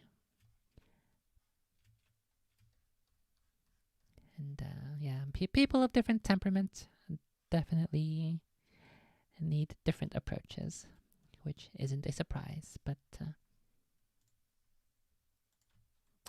let's go back like 20 seconds.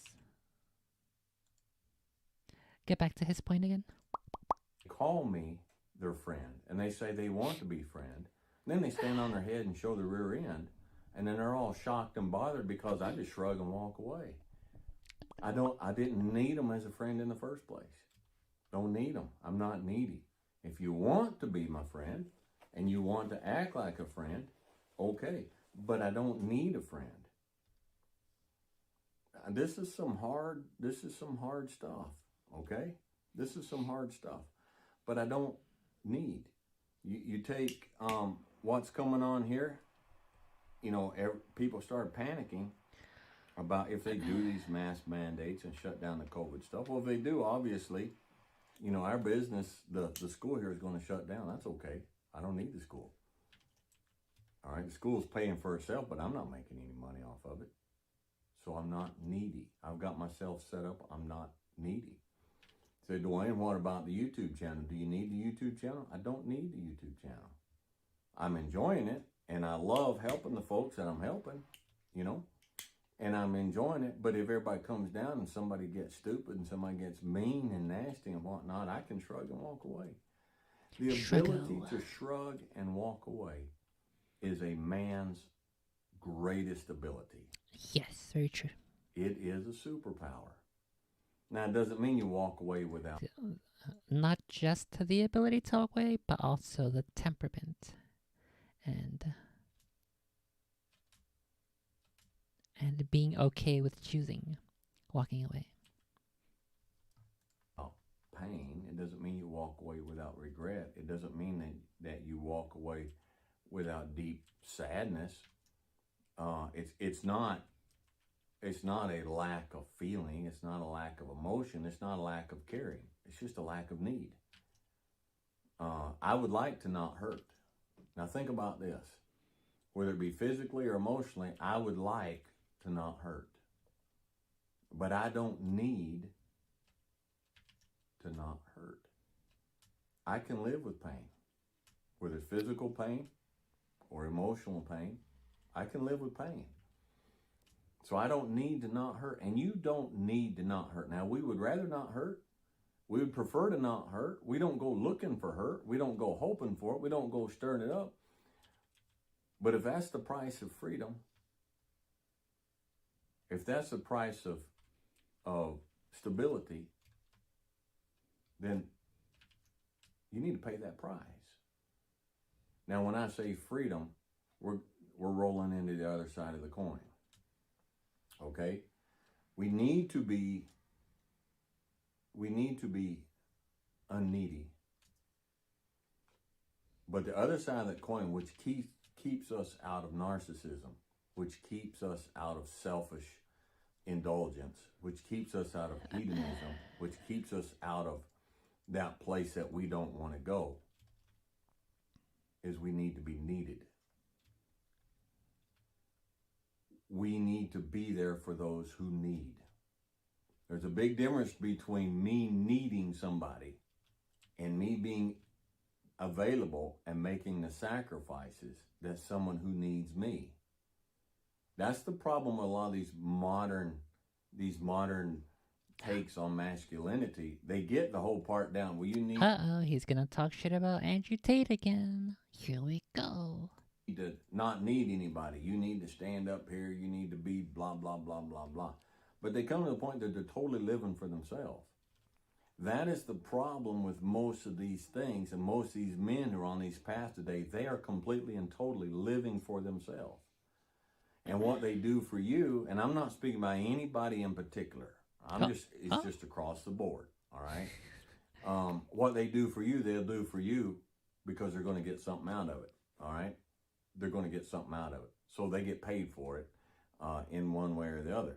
But there's people around you that are needy, and in order to not become a self-centered narcissist, the whole thing about true, healthy, natural masculinity is we are there to protect and serve. Now, you'll see that written on the sides of police cars, but that's the mantra. That's what it boils down to. We are there to protect and serve. And if I need to be protected, if I need to be served, how am I going to protect and serve somebody else? You get on an airplane and you fly, and the stewardess gets on there. We're not supposed to call them that these days. The flight attendant. My apologies, ma'am. The flight attendant gets on there and says, now, in the case of a sudden loss of atmosphere, the oxygen mask is going to drop from the overhead bin. If you're with a child or an elderly person, make sure you put their mask on first, and then put your mask on. We're there. Isn't it the other way around? Isn't it? Are you supposed to put your mask on first so that you don't pass out? I'm pretty sure did he do that correctly? I guess he's saying you're supposed to be there to protect and serve, so do the other person first.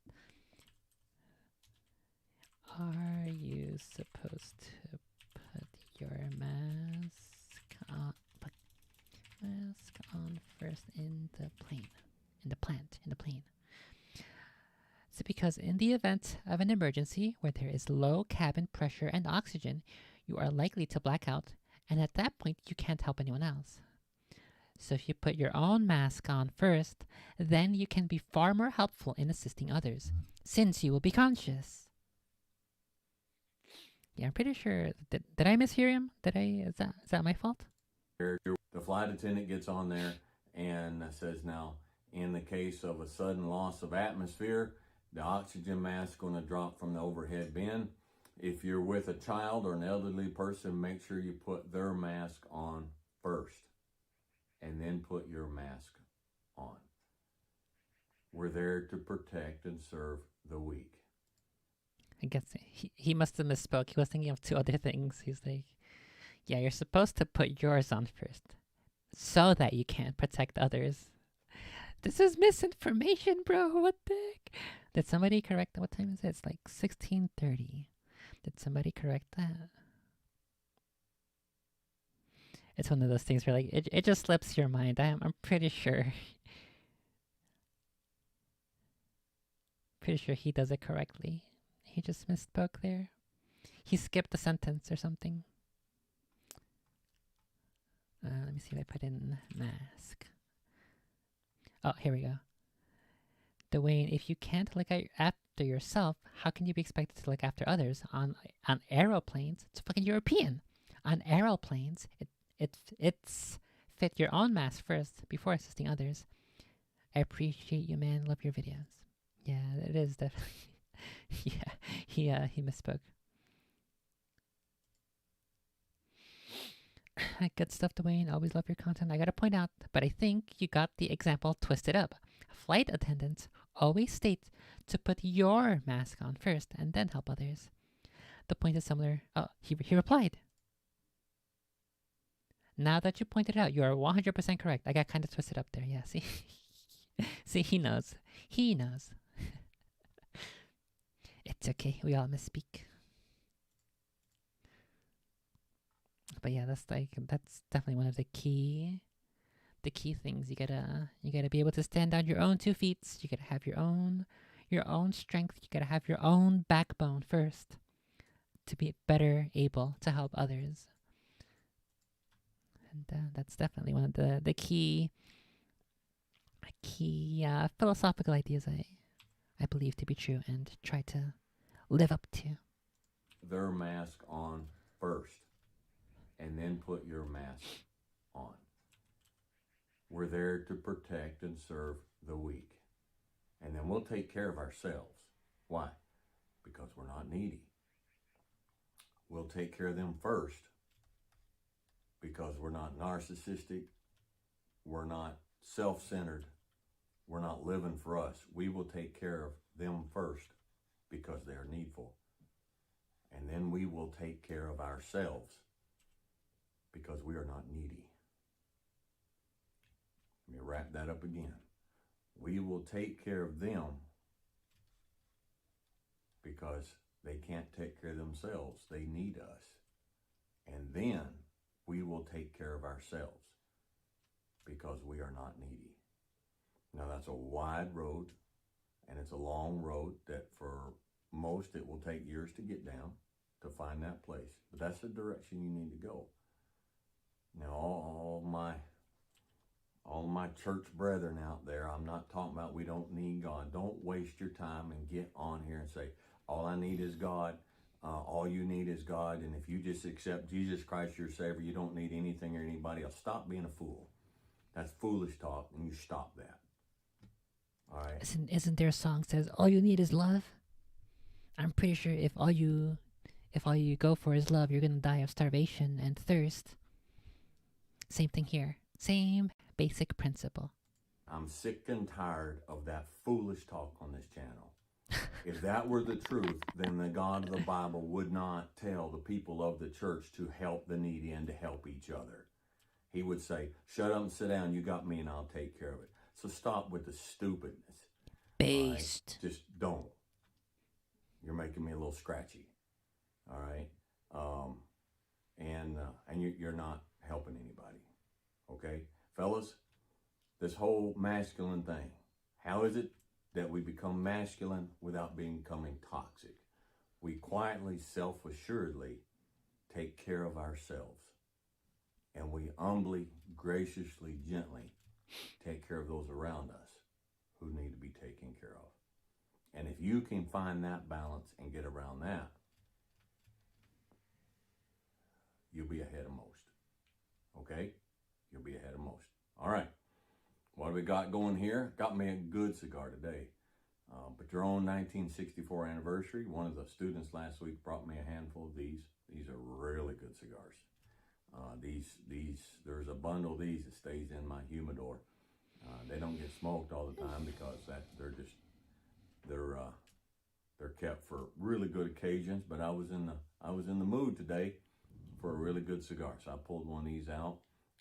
You can find these at cigarplace.biz. Shane over there, they take good care of me, and that's where I'm ordering my cigars when I order online. And most of my cigars I get online because it's a lot more economical if you can afford to get them a box at a time, put them in a humidor. So anyhow, I want to give a thanks to them.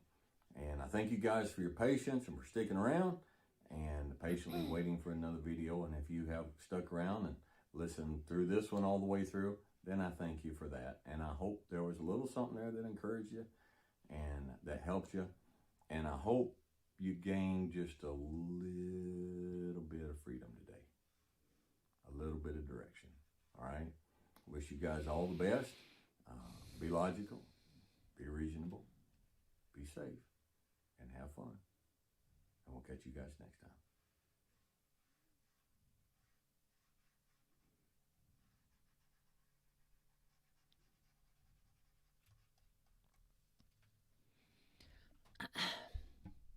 I kind of wonder, how did we get here? Where?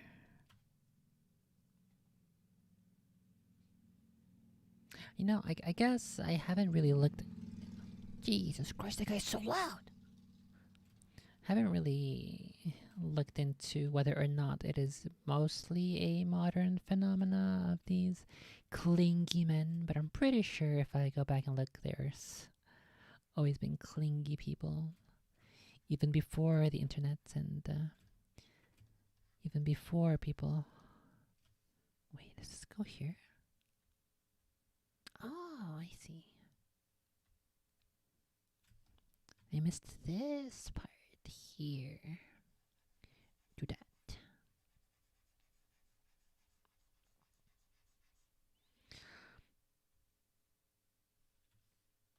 Kind of wonder, like, how do we resolve that issue where people feel like they need others?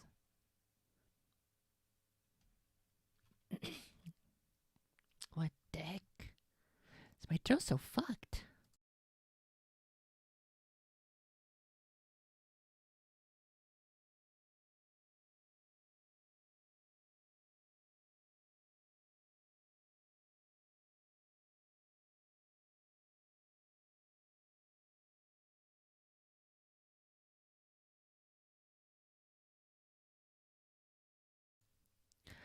I don't recall if in Ralph Waldo Emerson's Self-Reliance he mentioned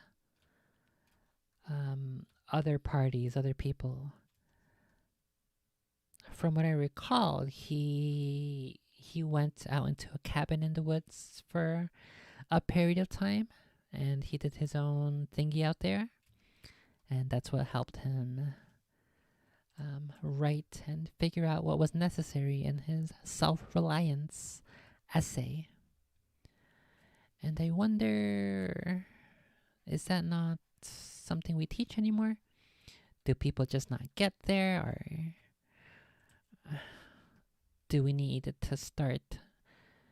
Do we need to culturally, socially start teaching a bit more emotional and philosophical ideas and fitness and well-being? If we want a healthy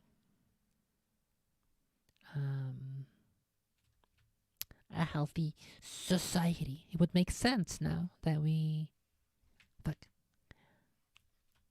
try to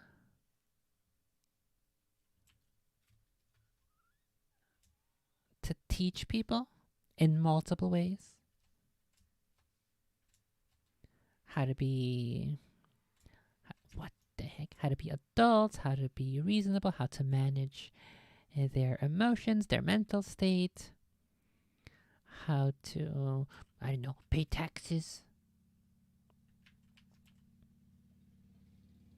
I think I remember years ago I watched a video about a sort of school system where the students, I think they were like maybe between 5 and 10 years old. There were like very limited slots for this curriculum or this type of school, where the students pick their own. They pick what they want to learn, and the teachers are there to help them in the range of possible things that they could study. I think maybe they have like a select, probably more like an elective, or you have like a list of things. It's what I imagine, but I don't remember. I don't recall. So this was like maybe over 10 years ago, probably, that I heard about this, that I watched this video.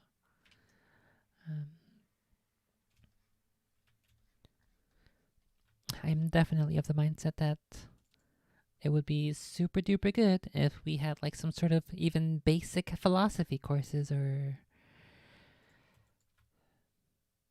what else could we do if not philosophy, and if not like religion or Because I feel like it would be Welcome no! once again. It would be very beneficial on multiple levels to do something like that. Why aren't we? Where's the funding? Why? I guess I know why there's no funding, because all of the funding, all of the extra money we pump into public schools, it's not working. It's not doing anything. It's not giving us any positive results. It sucks. It sucks because I don't know what I as an individual could do to play my part. I'm doing my part. I still have to watch that movie. I still have to read that book. I'm doing my part. I don't know. The simplest thing is to say, like, just go read the classics. Go read the classics, but that requires that you know how to read. That requires that you be interested enough to know that you want to read the classics, the epics, the scriptures, the philosophies, and I don't think most people are willing to put in the effort to do that when they could just go on TikTok, which is unfortunate. We need better marketing. We need non-aggressive, non-obnoxious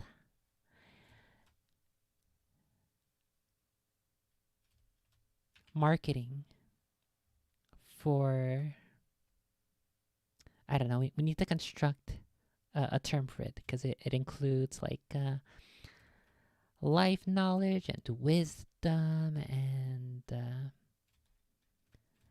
philosophy. It includes a whole bunch of things. We need a name for it. But we need a marketing push toward these concepts to help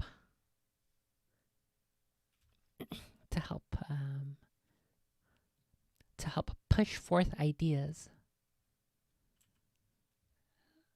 to develop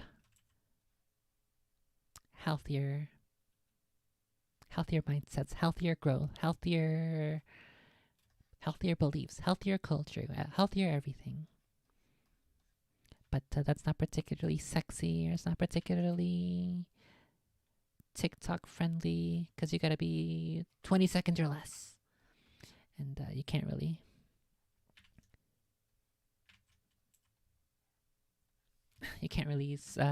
boil down these super important life lessons into just a couple seconds. You would have to like bombard somebody with multiple instances of 20 seconds of information. But then it just becomes spam, and spam is no good. Okay, so I gotta get a couple more. Gotta clean up this area here on the top right, and then this area here by the spire in the center. I think that's pretty good. It's just a basic silhouette of a spooky house. I like it. Although maybe I'll just make all of these black here, these little chimneys, because it looks better black than gray. Am I hunky enough to eat now? Maybe a little bit. I think I should go ahead and get my foods started and going. What time is it? It's 8:50. What the heck?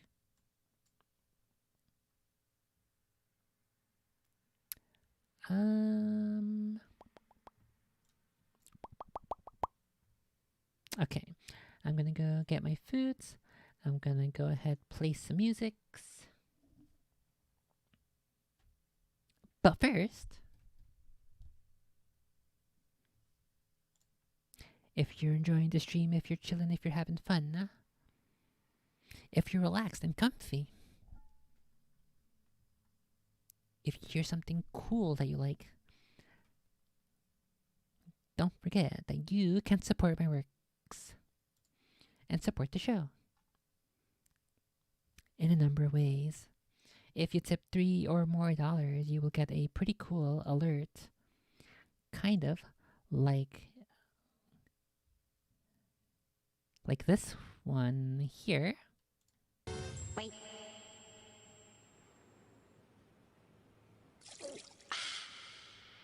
Okay, go. This is a test donation for $3. So if you tip 3 or more, you can get a cool alert, and the bot will read your message like that. Or you can also do as little as $1 a month on Subscribestar.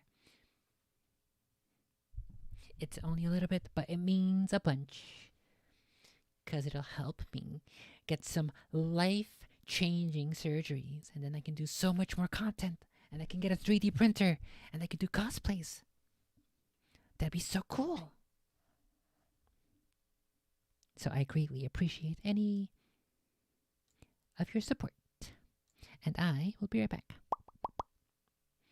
Try not to be washed away in the depths of nihilism and emptiness and neediness while I am away.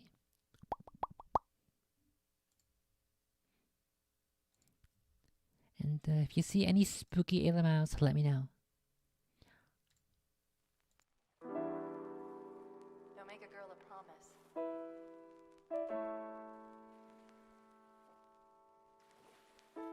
If you know you can't keep it. They let me pick. Did I ever tell you that? Choose whichever Spartan I wanted.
Well, I have my food, but Patches wants it, which is a no.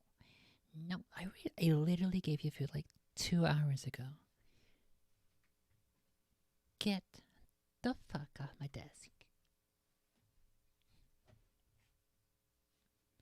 Why is she never full? Why can't she ever just be happy with the food I gave her? Why does she do this? Why is she like this? Okay, well, while I eat, let's see if I can put on a pretty cool thing to listen to. Oh, he has another video that I needed to get through. Let's do that one next. This one's called You're Not Driving That Truck. Good morning. Dwayne here, Dry Creek Wrangler School. Gonna make another video this morning. Gonna make one on a little bit lighter subject than the last one I did. That kind of got folks' blood up a little bit.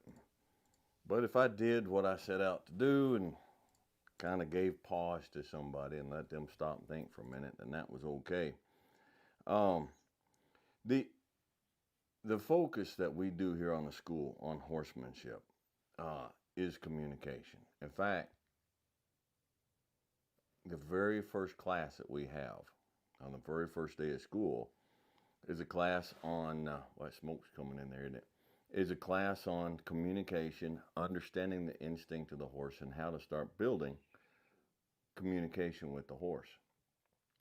And we do that all the way through. That's as opposed to a mechanical approach. You pull this, and you pull their head around, and you pull them to stop, and you kick them to go, which is mechanical. And but we approach it different. I look at it different. I look at it as communication. I look at it like, taught my wife and taught my kids, some of my kids, how to hook up a horse trailer. All right. And so you start out, you say, look, the signal to back up, this is back up. All right. That's to the right, steer to the left. That's just inch back, you're almost there, and that's stop.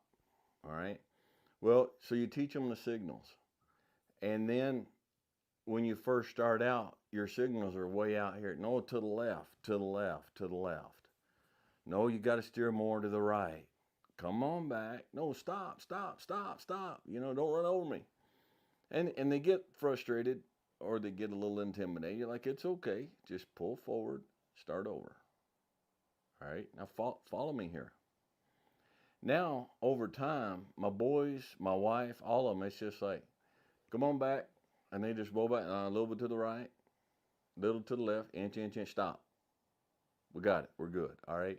So your hands come in closer. When you first start out, your hands are out here. Your hands are out here. You're doing everything big and clear so they can understand. But as they get it, your signals become more refined. It's just like starting a horse out with a snaffle bit. I'm going to move this camera out a little bit because I want my hands to be a little bit more shown. Okay. It's like you start out here with a snaffle bit. All right, you're like to the right, to the left. And as your horse starts understanding the signals, if you're approaching it right, then your hands move in here to the right, to the left. All right, turn to stop. Your signals get more refined. Now, when you're teaching somebody, when you're helping somebody back a trailer up, I want you to, might be a totally different way of looking at this for somebody, okay? But think about it. When I have a son or my wife in the truck and I'm signaling them, I'm not in the truck. Now this is the concept I really want to get across today. I'm not in the truck. I'm not driving the truck. I'm signaling them, that's all, and they're driving the truck. Now, if you start looking at your horse like that, all right, your horse's body is their truck. And their personality, their soul, their mind, however you want to call it, which is inside their body, their mind and their will, that's them driving their truck. And we want to get to the place where we can signal, hey, drive the truck this way, drive the truck that way, back up, whoa, forward, okay? We want to signal to them the way we want them to drive the truck. And if they'll trust me, like my sons trust me when they're backing it up, or like my wife trusts me, they'll follow the signals. You see the difference, all right? But you're not driving the truck. You're signaling. And the more you start approaching it like that, where you're teaching them the signals, and the more you get to your riding, your reins is giving the signals. All right, your seat bones, sitting down, sitting back, looking, signals, all right? You're not driving the truck. You have to let them drive their truck. And that's the only way, when you start getting it and understanding that and approaching it like that, that's how you get a horse that you wind up linking up with. Because you've got to let them do it. You have to, I tell people here all the time, our job is to give the horse a simple, clear signal that they can understand of what we want and get out of their way and let them do it. That's our job, okay? Not drag them through it and drag them to do it, all right? So we say, look, this is what I want you to do. This is what I want you to do. We need to go left. And you got to give them the time and the patience to figure it out and let them drive their truck to the left, okay? You're not inside their body. You're not driving that truck. Think about it. let's take this a little further. All right. I had a horse one time. I had a mare. I bought her as a weanling in Kansas. On her immediate AQHA papers, she had King, Poco Bueno, Wimpy, Jesse James, and Doc's prescription. Now, if you know anything about foundation bloodlines, you know you're not going to find that today. The problem was that mare was unrideable. I got her as a weanling. We worked her and worked her and worked her, and she's like, nope, I'm not interested. So I took her to somebody that was way, way more of a hand than I am. I said, Tony, this horse is out of my league. And I think he kept her for 60 days. And he's like, Dwayne, nope, I'm not riding that horse. So I brought her back home and tried for a little bit, got nothing. She was super athletic, incredibly well built, very athletic, very personable on the ground. We had a barn a little while away, 2 young men, and they professionally trained cutting and reining horses. And they were successful at it. So I took her to them. After 60 days, he called me and said, Dwayne, I'm not taking any more of your money. I can't ride this horse. He said, we get her out. He said, I don't dare leave the round pen without somebody riding with me. He said, and then I've got to hold that night latch. And he said, it's like riding a stick of dynamite. I never, ever know when out of the blue, she's just going to break in half and start bucking. And she bucks really, really hard. He said, there's just nothing we can do. Well, what was that mare saying? That mare was saying, I will not comply. Okay? If you take a horse and you control their movements by bodily force, all right? Now we could have taken a hind leg of that horse or a front leg and tied it up so she was on 3 legs and did all kinds of barbaric old school stuff and probably got that mare down to where she was not bucking so hard that we couldn't ride her. But we wouldn't have the mare. Because if you don't have the mind, if you don't have the will, you don't have the horse. It's the same with people, folks. Think about it. It's the same with people. For centuries, both Islam and Christians, not picking on anybody here, would go into countries and chop people's heads off and burn them at the stake and murder them and massacre them if they didn't accept the faith. And you take somebody and say, look, unless you say that, I forsake whoever, Odin, and I'm going to get baptized and become a Christian, then I'm going to cut your head off. And they're like, well, I don't want my head cut off, so yeah, I'm a Christian. You didn't get that person. Inside, they don't believe. Inside, they did not accept. It's the same with your horse. I wish people would understand this. You don't want to force your horse physically to comply when inside they're saying, I will not comply. You don't want to do that. You want to work with your horse to the point that they say, I want to do that. All right? Now it's just like they're talking about bringing back these COVID lockdown protocols. I will not comply. All right? Now they can say, well, you can't come in the grocery. He's gonna harp on this point yet again? Oh my goodness. What? Store. Unless you have a mask on, then I won't come in the grocery store.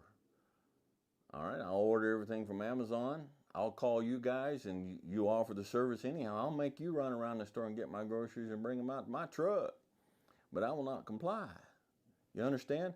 Because I feel like Well, it doesn't matter how I feel like, and that we're not. I didn't do this to get back into controversy again. All right, the school's not complying. I'm not complying, and if you don't believe in it, you shouldn't comply. But it doesn't matter how we try to control and twist and lock down and hold down and whip and spur and hang big bits and stuff in their mouth. If we don't have them internally, we don't have the horse. All right? Your horse weighs, I don't know, somewhere around 800 to 1,100 pounds. And I think their brain weighs like 2.5 pounds. So what you're saying is that the horse is light enough that 2 people can carry it 7 miles back to camp for food, right? Get the brain. If you get the brain, you got the body. All right? If you rope and throw them down and control the body, that don't mean you got the brain. That don't mean you got the horse. You're not driving the truck. Teach them the signals. Teach them to trust you that your signals are the right signals to follow. All right? And teach them and bring them along to the point where what you're doing is you're signaling the truck driver, which is the horse, and you're letting the horse drive the truck. All right? Now, that's a bit of maybe a different way of looking at it, different concept for folks. But over time, once they figure it out, your horse will thank you. And you'll have such a relationship with your horse that you'll thank me. All right? I want to give you and your horse, like they say, I want to give you the best deal possible. And it's not, dominance is not the best deal. Fighting's not the best deal. The best deal is a partnership. And in a partnership, it's give and take on both sides. Okay? So think about it and consider it. It takes time, but building a relationship and training horses is like cooking a good pot roast. The secret to a good pot roast is turn down the heat a little bit and take more time. Less heat, more time. Train your horses like cooking a good pot roast. Turn down the heat a little bit. Be more. Let me take down these notes. Cook your horse longer and to turn down the heat. Patient and take more time. You'll have better results. All right? All right, what do we got going on here? I got a Tabernacle. I think these are by Foundation Cigars, if I'm not mistaken. But I went in a cigar shop last year and I was looking for a Liga Privada number 9.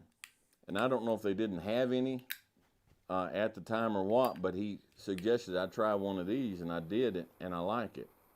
I like it a lot. I don't know that it's a Liga Privada number 9. I know it's more economical, and it's a very, very good cigar. So I'm having that this morning, my breakfast. This is my breakfast, this and my coffee. What? It's just like me. So we have coffee for breakfast. Anyhow, hope you guys have a good day, and I wish you fun and success with your horse. And so just be logical, be reasonable, be safe, and have fun. And we'll catch you guys next time. It is true what he said, that it's the same thing with people. You have to signal them information. However, the problem with people is that a lot of times they take it personally. And then that just ruins your whole entire plan.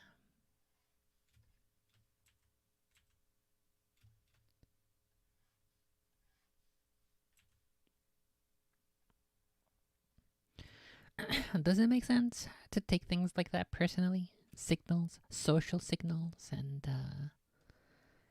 hints.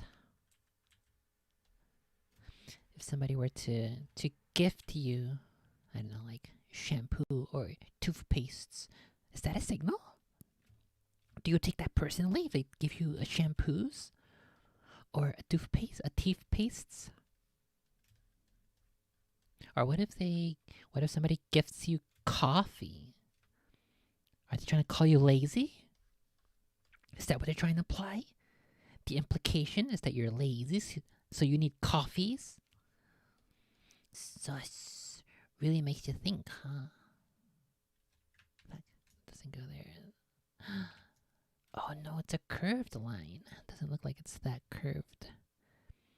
It's not a particularly steep angle.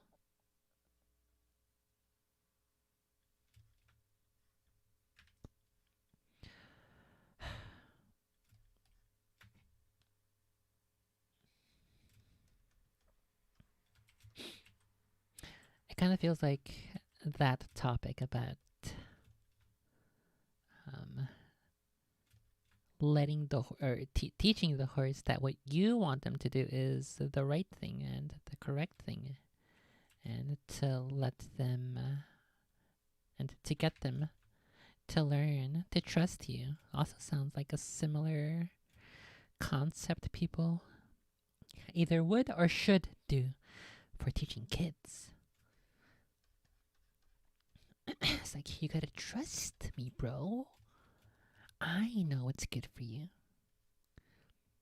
Only problem is, if you have a history and a pattern of not making good decisions, then maybe you kind of lost your shot. You kind of lost your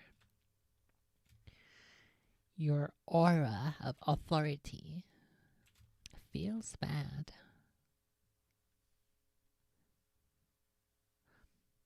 So in other words, your horse is like your child. You gotta treat your child like your horse. Gotta put a saddle on them, and then you can walk them around. You can lead them to vegetables, but you can't make them eat them. Phew.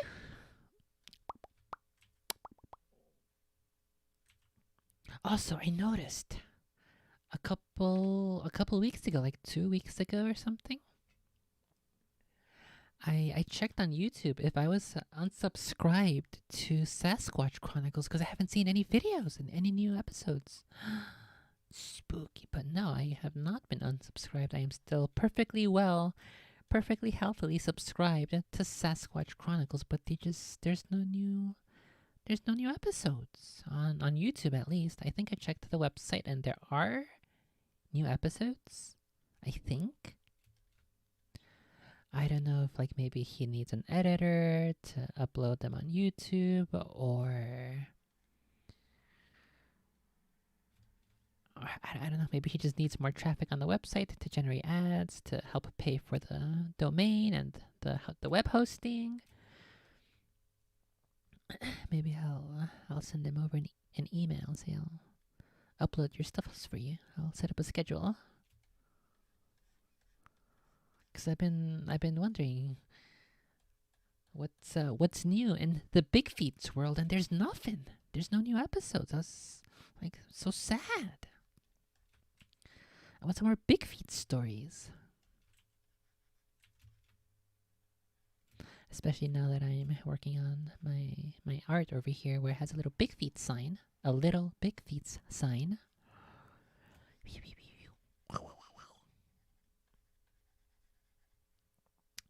Okay, I think I'm almost done with the house here. Just gotta do a little bit more. I think if I can extend this up like this, it should be okay.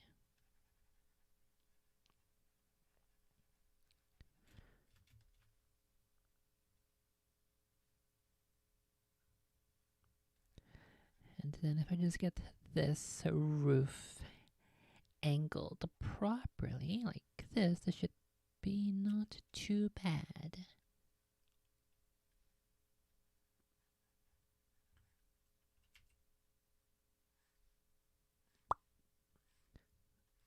Kinda like this. Kinda like, but not exactly. Ah, fuck!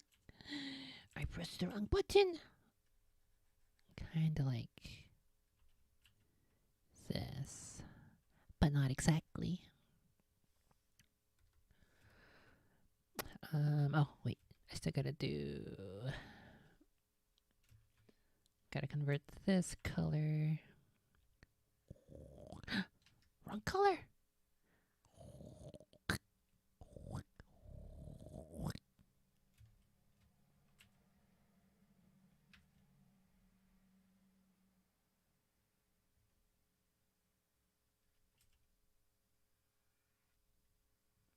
Okay.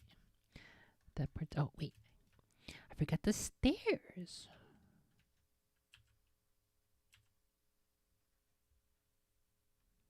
Let's do this. Like so.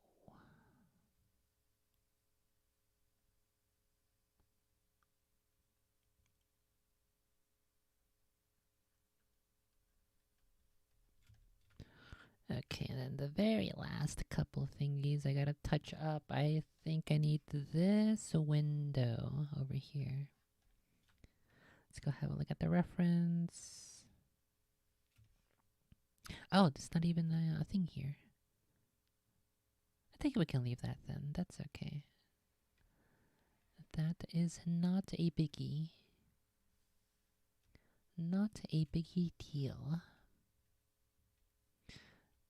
Okay, and I think I'm done with the house for now. I might come back to it later, add a little bit more details. Oh, wait. Forgot about this other window. Over here.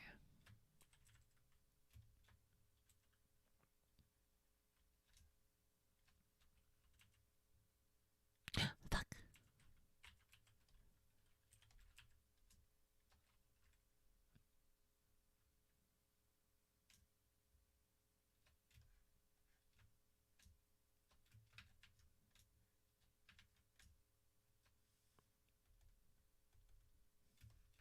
Okay, that looks pretty good. Easy peasy. Spooky house. Okay. What are we gonna listen to next?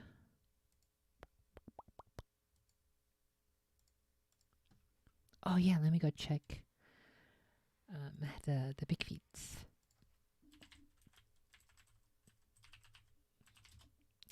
Let's see, Sasquatch Chronicles. So let's compare the channel on YouTube.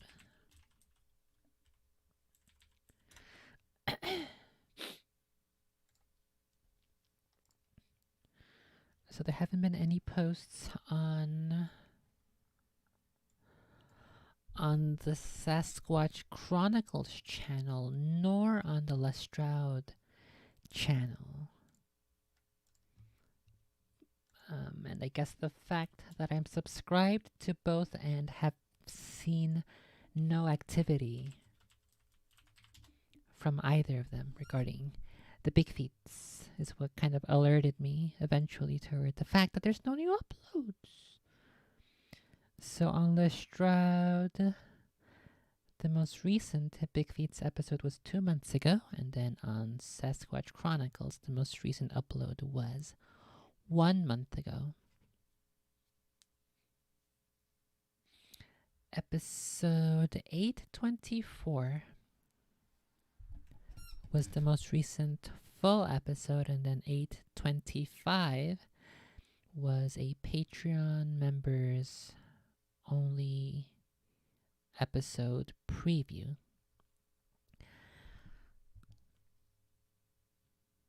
So let's go look at the website. Recent blog post September 20th, 2023, which is today. Let's see. There's two posts today. There's one titled Linda Moulton Howe, The Tall Whites. And then the second blog post, or I guess technically the first blog post of the day, was video of something taken in Massachusetts. And then prior to that, 3 posts on the 19th, 2 posts on the 18th, 1 post that I see on this page on the 17th. And then there's a sidebar here with episodes. The most recent episodes for members was yesterday, episode 991. And then the most recent regular episode was 989 on September 16th. So, what happened to the uploads on YouTube?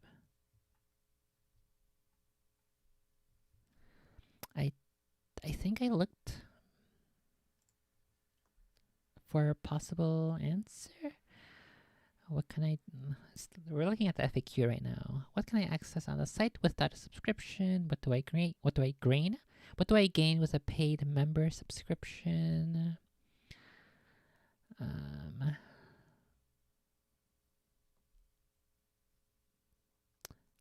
Let's see. What do I get without a subscription? Without a paid subscription, you still have access to one free show per week. Typically posted Sunday evenings. What if he forgot his password, his YouTube, his Gmail password? That could be a possibility. He is a boomer. He probably doesn't have a password manager, or maybe he was like testing out a password manager and then he accidentally locked himself out. That's a possibility. Let's see. About.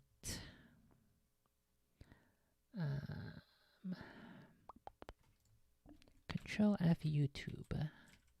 Nothing's. Blog. Alright, let's just put search. Let's put YouTube. YouTube bonus show is the first thing that pops up. November 3rd. This was like 2 years ago. Where the heck are the YouTube episodes?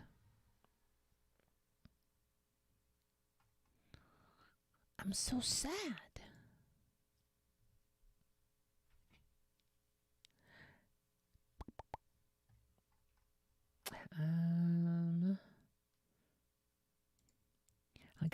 I'll go ahead and write him an email. Which means I gotta hide the screen. I'm not gonna show you guys my personal email. Let's see, let's do this. Let's open up this browser.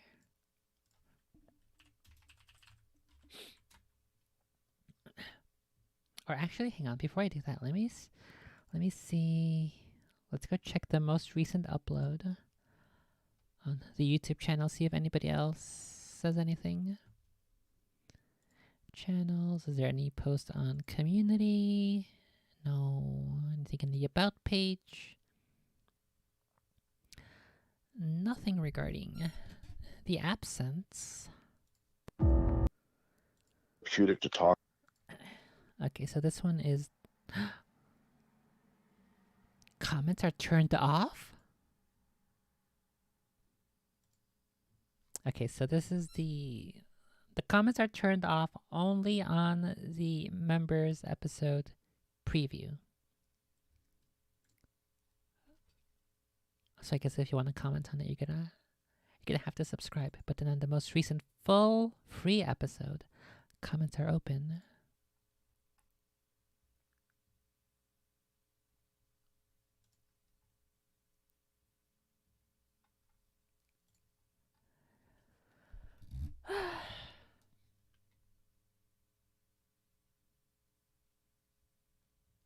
Can I sort comments by newest first? Yes, let's do that.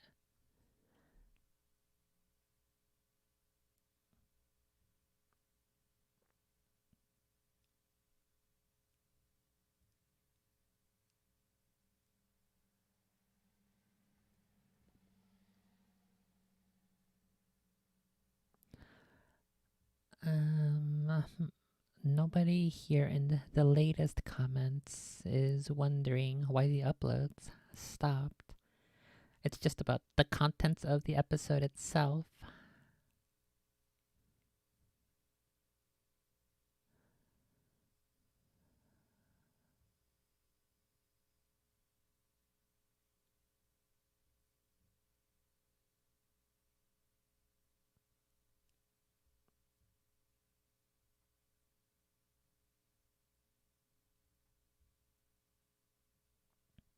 Wait a second. 1 month ago, there was a comment by Jeff Bell 9256, which reads, "I'm glad you're back and get to hear you again. Lots of rumors while you haven't been around, but I'm glad you're back. Love your shows." So I guess this isn't the first time he's been AFK on YouTube, which is weird because there are consistent, basically daily posts and uploads on the website. Okay. So why? Okay, time to be an internet sleuth. Let's go to Google. Sasquatch Chronicles YouTube. No more uploads. Fuck, all I'm getting are YouTube episodes. Let's take out YouTube from the search term.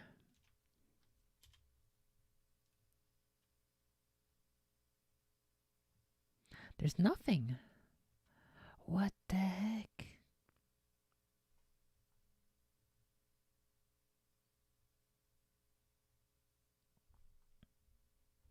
That's so weird. Oh wait, let me go check his Patreon. He has a Patreon, right? Or is it just like a... Did he build it himself? He probably did that, right? How do I subscribe? It must be on his website. Yeah, there's no Patreon here.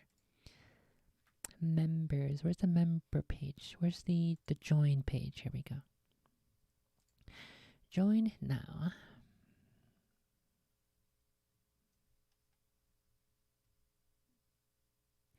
Oh no, his fucking... his images here are broken. Screen dash image. And it has a little cannot load image icon.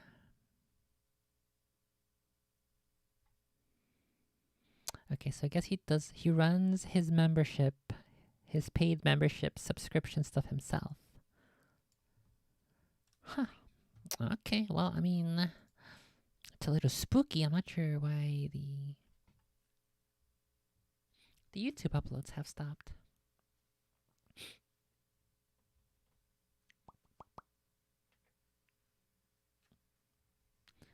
Okay, let me go ahead and continue sending him an email. Where's his email? About. Click here to learn more. Visit blog, Facebook, Twitter, Instagram, Pinterest, YouTube. Here we go. Wes at SasquatchChronicles.com. Give me that. Copy email. And now hide the screen. Wait, that's the Christmas one. That's not this one. The Independence Day one. I guess the most recent one is the Thanksgiving one, so let's grab that one. Let's put that one up. The Thanksgiving one with the kuromis, pizza, burger, tacos, turkey, and the takis. Yummy, yummy, yummy. Okay, let's grab this. Oh, wait, no. We're going to use this browser.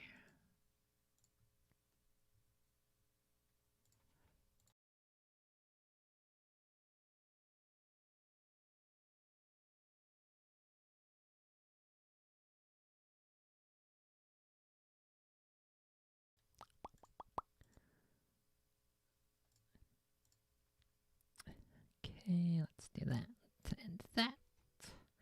That should log me in. I'm into the mainframe.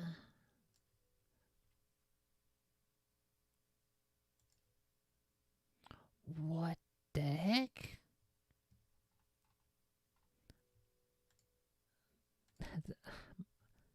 Still working? Is Google down or something? What? Hold on. Down detector. Uh-oh, that means probably the stream is... Or is it my internet? Is it me? I did drop 92 frames on OBS. Where's Google? On down detector. not here.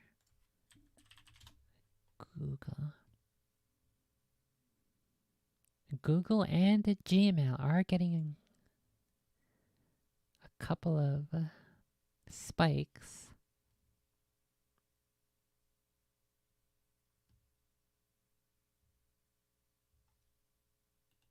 Weird. Okay, so let's see. Let's do this. Compose to Wes at SasquatchChronicles.com.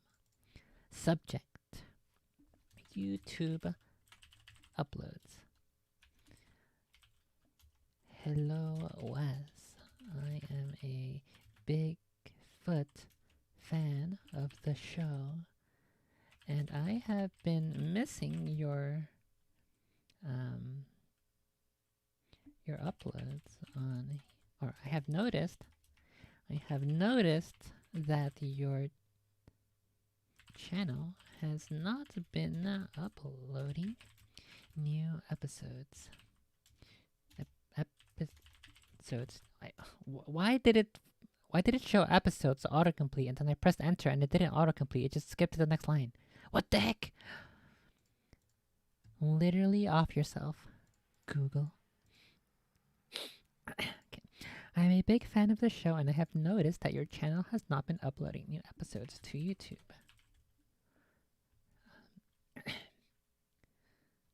And I have been missing. I've been desperate. Not desperate. I have been. What's a good pun?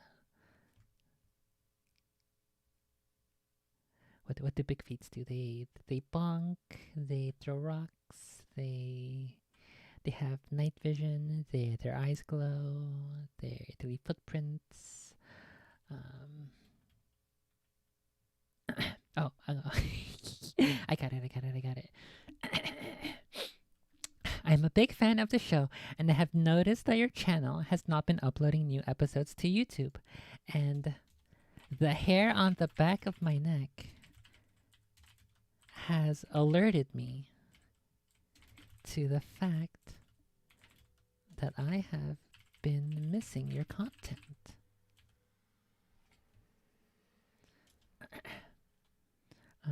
Will you resume uploading on YouTube soon?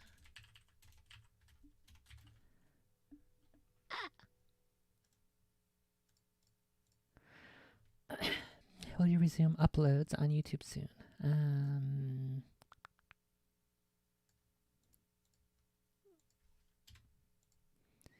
And or do you require an uploader / editor? Maybe I should type that out.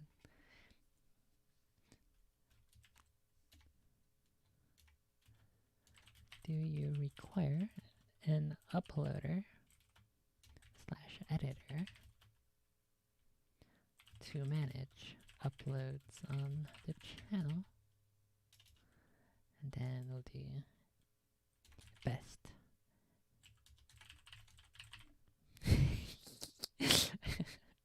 Okay, so here's the email. Hello, Wes. I guess the subject, YouTube uploads. Hello, Wes. I am a big fan of the show, and I have noticed that your channel has not been uploading new episodes to YouTube, and the hair on the back of my neck has alerted me to the fact that I have been missing your content. Will you resume uploads on YouTube soon? Do you require an uploader / editor to manage uploads on the channel, or to manage the channel? And then I said best, and I gave him my name. Send. Nice, it's sent. Okay, let's see if he gets back to me. Although I'm pretty sure he typically uses this email for people who have an encounter who want to get on the show. Okay.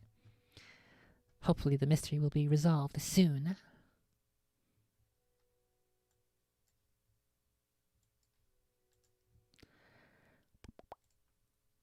Kill the Kuromi giving.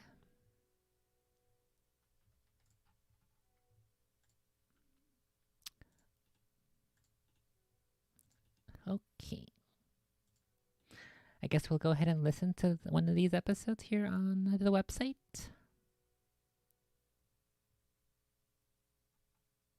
And we'll listen to that while I continue working on my spooky thing.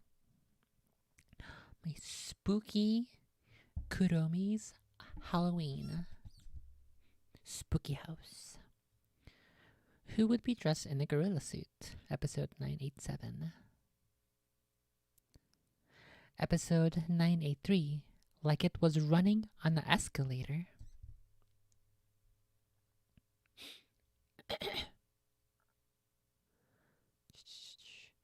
A large wolf-like creature. It's a Dogman's. Episode 981. Gorilla Man. Episode 979.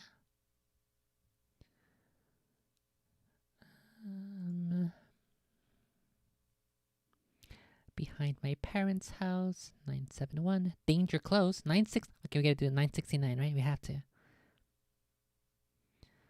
Episode 969. Danger Close.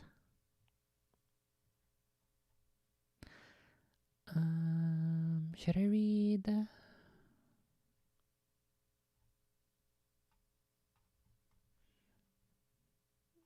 This is a huge email that the guy sent. Well, let's read the basic introduction, the first 2 paragraphs, and then we'll listen to the episode. This was posted July 7th. Episode 969, Danger Close. John writes, my encounter happened in the Berkshires, is it Berkshires or Berkshires? I assume it's the Berkshires of Massachusetts, where UMass is, in October of my senior year of college, October 16th, 2021. I was 21 years old. To slightly set the scene for you, I was home due to COVID during the second half of my sophomore year and my entire junior year of college. My senior year was the first year everyone returned to campus, with everything running as normal as possible. After a long week of midterms, I decided to take the Saturday to myself and hike in October Mountain State Forest in Lee, Massachusetts, to relax my mind. Okay, I assume the episode will start at full blast. There's a volume meter here. Ah! It looked like some. What the heck was that? Is that a website specific thing? That little, that spooky whoop whoop. Somebody was bent over and had their head in the window of the deer blind, and it either heard me or smelt me, and he pulled his head out of the tent and stood straight up, and that shocked me.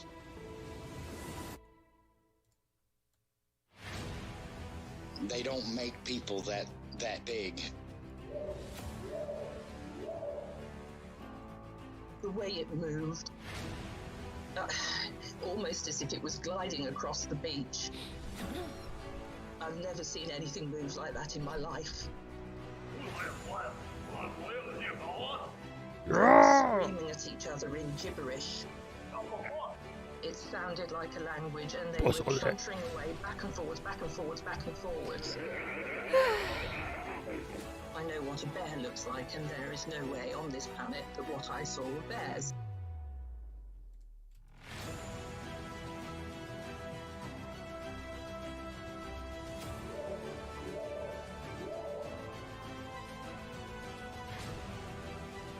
What are you reporting?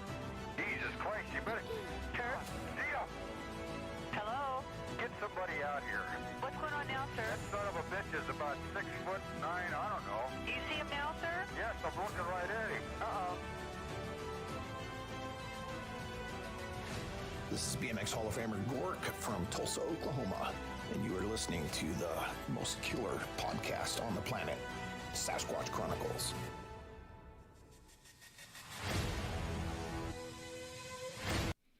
I should send in a voice as as the Sorting Hat. Difficult. Very difficult.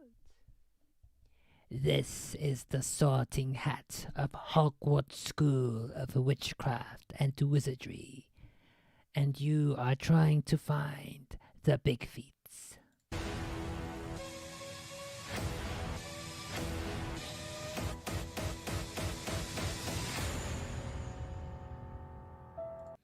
I'm gonna make a Harry Potter fanfic where one of the houses is Sasquatch.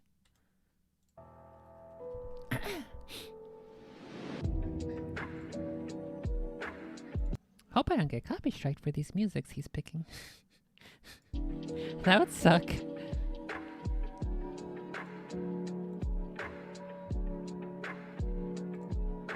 Welcome to the show, everyone. Thanks for being here tonight. Got a great show planned for you.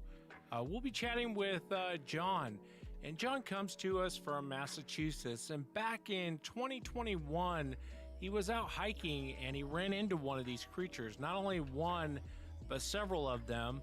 I'll kind of let John go into it. We'll also be chatting with Jane. And back in 2013, she saw this weird light in the sky over Palm Springs. If you've had an encounter and you'd like to be on the show, shoot me an email. My email address is wes@sasquatchchronicles.com. And if you get a chance, check out sasquatchchronicles.com. You can become a member and get additional shows. Let's jump into it tonight. I think, real quick, before we start, I think I'm gonna want to change these crossing signs into, instead of doing the no, we'll just leave it as like a warning sign. There are big feets here. There are Elamaus and Mike Wazowski's here. So we'll just take off the diagonal line. I want to welcome John to the show. John, thanks for coming on. JonTron? Thanks for having me, Wes. Yeah, and you had an encounter about 2 years ago, barely 2 years ago, out there in Mass. If you would, just kind of start from the beginning. What were you doing and what happened? Yeah, so I was going to college out in the Berkshires, out in Western Mass. And it was right after my midterm week. And I was just really stressed out from everything. I still had a few papers I had to do. So I decided to take some time to myself. So I went out to October Mountain State Forest out in Lee. And it's like one of the bigger state forests out in Mass. And so I was just out there, just going for a walk, just trying to decompress after everything. This guy's audio is pretty bad, but I think it's okay. I kind of... Wait a second. No, I'm retarded. Okay, never mind. I was about to make a stupid complaint, but I'm retarded. I know how to fix it quickly. And I probably got in about an hour and a half in. And then sun definitely started going down. It started getting a little dark. So I figured I'd turn around and head out to my car. But it was almost hitting that golden hour. It was almost really starting to look really nice. And I kind of wanted to get some pictures. And there was it wasn't like a finished trail, but there was a trail that was kind of going like upwards. So I figured if I could go up there, I might be able to like get some good shots of the sun, maybe see it on the tops of some of the trees if it got up high enough. So I just started going up there. And then I just see this thing, and it's not overly big. It's probably about my size. I'm about 6'1". It was roughly the size of me. And it had a branch in one hand, and the rest of it, like the leaves were up by its face. And when it saw me, it stopped, just like I did. And it kind of had like its mouth half open, like it just kind of like froze as it was chewing. And it tilted its head up, but it kept its eyes on me, like it kept its pupils on me. And the eyes were human. The eyes were definitely human. You could see the whites of the eyes, and that's the part that just really gets me. Like, I hate it. It was all animal, except for the eyes, the nose, and the mouth. I didn't know what I saw. I was just kind of just frozen staring at it. And we were probably like that for 30 seconds when I just heard like a crash, like just like a crunch of something, like the leaves, log, I don't know what it was, and a bigger one came up, and it was just kind of, as it came up, it had its hand raised to the smaller one, and it was looking at me. It had its head lowered, like its head would have been looking down, but its eyes were on me, and it had its brow up, and it was staring at me the whole time, and it had its hand raised to the smaller one, like if a person were to put their hand up to say stop, like that's like what it was doing to the smaller one. And I mean, I just started, I cried. I mean, I wanted to be sick. I think I said when we first talked, Wes, I kind of want to feel more like an adult, but I kind of had a childish reaction to this. I didn't know what to do. So I just kind of stood there and looked at it, and it looked at me, and then it looked past me, like it looked behind me, and it just kind of did like its cheeks puffed out when it did. It just kind of gave like something I can't describe. The Sierra sounds that I've heard you play before, it was kind of like that, a little higher, with a lot more like. Oh no, is he gonna play it? Is he gonna spook me again with those sounds super loud without warning? Huffing in it. I don't know how to describe it. I don't think. He says that the big feet looked past him. Was there another one behind him? Oh no. There is a way to describe it, but it did that looking behind me. And then without looking at me again, it just kind of turned around, looked at the smaller one, and started to walk away with its back to me. And the smaller one was still looking at me. It kind of had its eyes wide. There was an expression on the face, which is what just made it feel so human, and so much of it came from the eyes. And it was like confused or scared or something. It was thinking about me. It was considering me. And then it kind of just got up and followed the bigger one. And the bigger one never looked back, but the smaller one kept looking over its shoulder back at me. And I'm standing there and I'm terrified. Sounds kind of like the Patty one. She looks back once or twice. And I actually did throw up after that. It came out, and that's what made me feel like I could kind of get myself back together. And I didn't want to turn around because I knew that the bigger one spoke or whatever behind me. So I'm turning around expecting to see one, and there's nothing there. And I didn't know what to make of that. I didn't know why it made that sound. I don't know why it did what it did. All I knew was that they were gone, but I still felt just like dread. I felt terrified. And I just slowly started making my way back to the entrance of the camp where my car was. And I remember I had my arms were tucked into myself. I had every single muscle in my upper body just flexed, just like clenched. That's what I feel like with all my soreness from working out for like the past couple of days. All of those days in a row, my body hurts because it's so clenched. I was just, my legs were just bringing me, like forcing me to get out of there. And I was just trying to not think about it. And whatever I did, I didn't get hurt. So I was just trying to stay calm and just get out of there. And as I'm going, I finally make it. There's like a gravel entrance almost. And as I'm going down, I'm almost at the exit of the park to the parking lot. And from behind me, I just hear like a deep, like I can't even do it. It's like a something like that. That's fucking terrible. If I heard that behind me in the woods, especially after I had an encounter with the big feet, I would literally off myself right there and then. Would literally whip out my phone. Because we know they don't like cameras. We know they don't like being recorded, so I would take out my phone. I just pointed around. That's what I need, a 360 camera that I can always whip out at a moment's notice when I'm out. I'm out in the woods, so that I will never be walked up walked up on by a big feet. That's the strat. And I turn around, and there's another one of these things, and it was bigger than the big one that had come out before. This thing was, I would say 9 feet. The other one, I'd say maybe 8, the smaller one my size. This one was definitely 9 feet tall.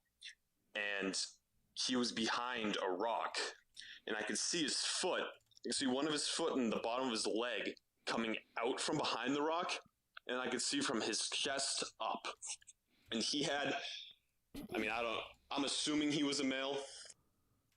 It's one of those things sometimes, like, when you see a dog or somebody, you get that feeling, oh, it's a boy. I don't know. My better judgment is saying this was the male, the other one was a female, the smaller one was the kid.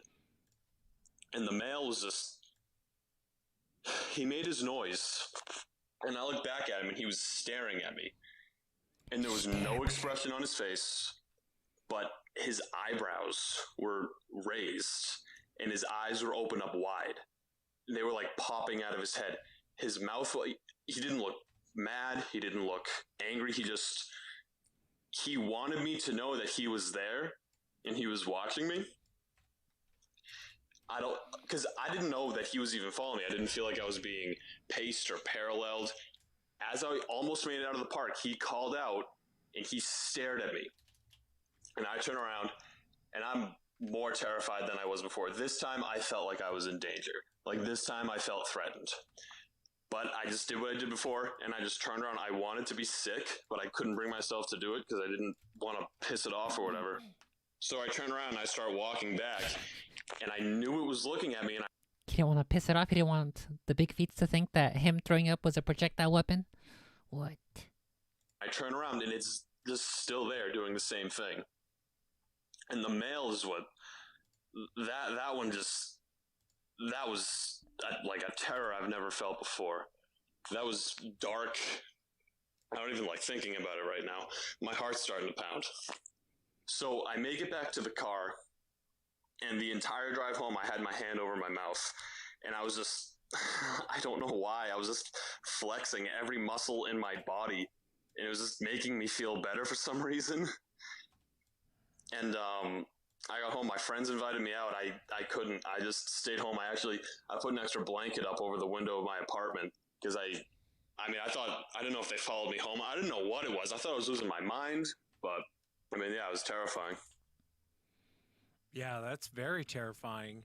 I'm curious on the appearance of all of them and how all three looked. Going back to that moment, when you were looking at the small one, can you kind of describe what he looked like?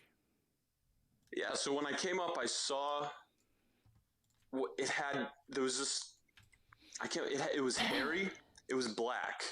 I've heard, because I started listening to your show, not long ago, or people said there's some brown ones, there's whatever, what have you. This was black, and the skin was gray. It was like a blackish gray, very leathery, very wet.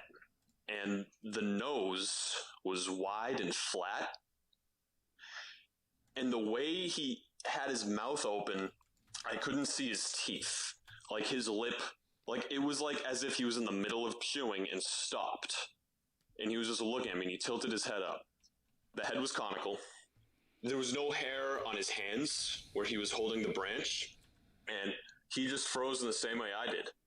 And then he'd look forward, and then he'd give me the side eye again. And he'd look forward, and he'd give me the side eye again. And then what I'm going to call the mother came up, and she was just the exact same thing, just bigger. And I don't know how they develop, I don't know how it works, but definitely just, if you were to ask me, I would say more of a female figure, I guess. Like, there were breasts. It was just a much slender build than the bigger one that I saw later. The shoulders were nowhere near as wide. Let me ask you, John, how far away from you is these two creatures at this point? They were probably about 30 feet, if I were to guess. If I'm thinking back to my football days, putting it into yards, I'd probably say well, maybe 30 yards. I'm trying to think of it. I think I have a better gauge from the football field than with rulers. Yeah, I get it, man. I use the football field for measuring too a lot. And, even at 30 yards, that's pretty close. I'm a New Yorker, so I use city blocks as my measuring stick. On the small one and the female, did you notice the expression change at all on the face? The little one looked like, I think I said earlier too, there was a look of disgust after, like, I don't think he knew what to do. I think I came up on him. I think he might have gotten a little too far away from mom. And he was just having a good time, not thinking about it, and I came up on him, and I think that's why I got so close. And to be honest, I don't know if you want to bleep it out, but his expression said, or oh shit. He was just as startled as I was. And the thing with the mom, man, is like, I'm saying she was smaller than the male. She was still enormous. And it's almost as if she came out of absolutely nowhere. She came out from behind a tree and from behind some brush. But I feel like I should have been able to see her before she made herself known. And her expression never changed. She was very calm. She was very, in a weird way, she made me feel a little bit better because she calmed that thing down and she was looking at me, and it almost felt like it's like, we're just going to go. Tell me, like, we're leaving, you should leave too. And when she spoke or whatever she did in the direction behind me, which I'm assuming was the male, that's when I saw some teeth and lip movement that was really human. That was really scary.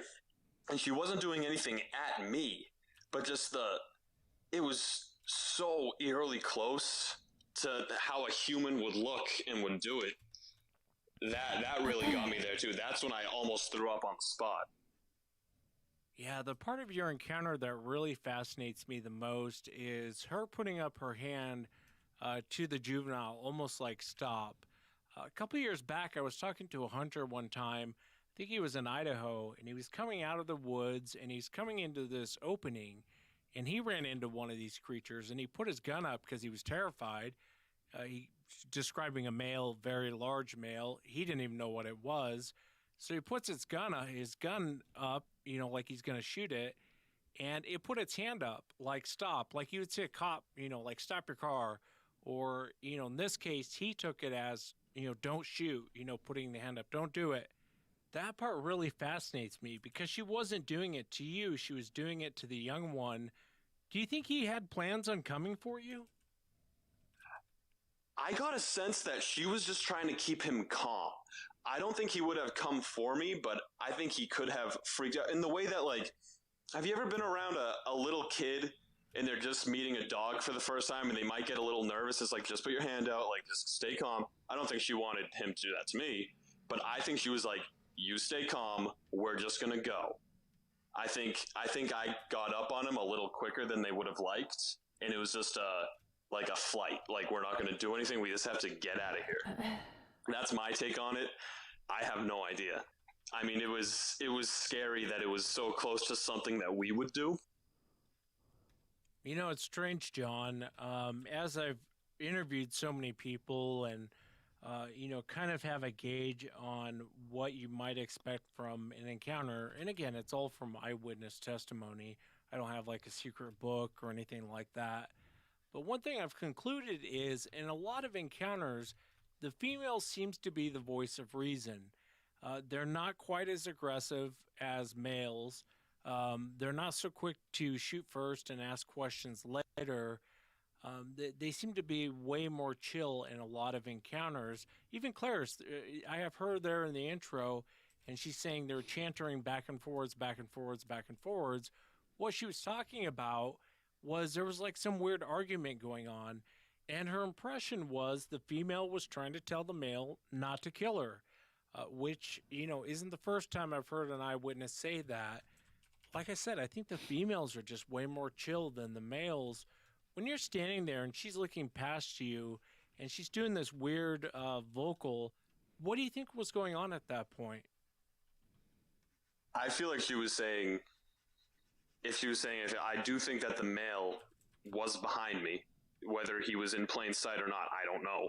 I do think he was there, and I think she was just saying, we're going to go, and if he does something, you get him. But, like, if we leave and he leaves, just see him out and keep it at that. I think she was like, stay peaceful unless he does something.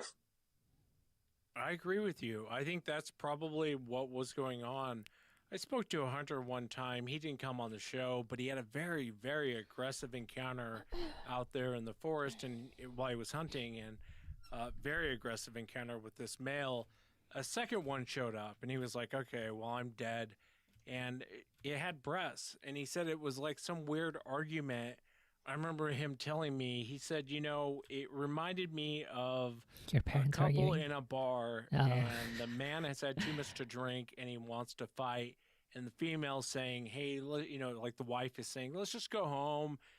Words are words. Let's just go enjoy the night. It was that sort of argument that was going on. When you were looking at the small one, I mean, it's 6'1". That's still pretty big. How much bigger do you think the female was? I wish I was 6'1". The female had to have been about 8 feet. I'd say 8 feet at a max, maybe a little bit less than that. Yeah, the small one. When he got up, we were pretty much the same size. I mean, I had shoes on too. I might have had boots on. I might have been a little bit taller at the time, but we were pretty much the same size. When he stood up, we were face to face. So as you're walking out, John, you don't hear anything pacing you. You don't hear anything following you. You're getting to the point where you're about to leave this area, this park, this trail, and you hear this weird vocal from the male, and you said it sounded like, hey? Yeah. Dude, it was like a hey, but it wasn't quite there. And it freaks me out. I mean, it's a sound that's never going to leave me. It was just like like the H wasn't there, but the hey. And I was like it had to let me know it was there, and that's the part that just freaks me out, man. Yeah. Like it could not let me leave that park without letting me know that it's there and it's going to be there, or whatever it was trying to do. That's just, I mean, in my heart, that's what I feel, man. Yeah, it's kind of like when a bouncer uses your head to open the door and then they tell you don't come back. It makes me wonder if that's kind of what it was, like don't come back, that sort of thing. When he vocalized and you looked back and you saw him, how far away from you was this thing? The big one was further away. He was probably about 50 yards. 50 yards is still pretty close, man, when you're trying to leave. When you were looking at him, how did his appearance, did it differ from the other two? Yes, he was the same, but every single thing about him was bigger. I mean, he had to have been 4 feet across for the shoulders when he was coming over that rock, and everything. I mean, he had his eyes wide open, and the eyes were bigger, the nose was bigger, the head. You know what was really interesting was the head was longer going up on him than it was on the female. Like his brow and the top of his like pointed head was definitely like the female had one, but his was a lot more prominent. And I know you kind of touched on it earlier when you were talking about the expression on the face and the lack of one. Was he just stone-faced? Yes. And I wish he had an expression. I wish he had more of an expression. It was just all coming through his eyes. Like his mouth, everything. He was just leaning forwards a little bit, just like staring.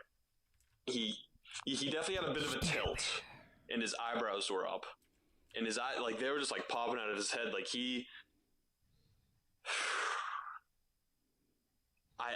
I can't take away any I don't know what he was feeling based off of that facial expression, but I mean, if he could have hurt me, I think he would have, and I think he would have liked to be completely honest with you. I think he was pretty close. He wasn't making himself known if he was following me on my way out. I mean, like I said, I was probably about an hour into the trail when I saw the other two. The whole time, I didn't know he was there. And he got pretty close. And he didn't have to, especially if he was planning on calling out to me. He didn't have to get that close.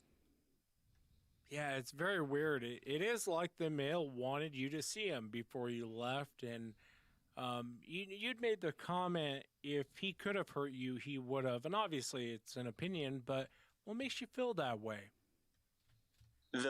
When I think I said the female and the male, their eyes were both open, and even the little one, the eyes are open wide. But the way he was doing it was a lot different from the other two. The other two were doing it.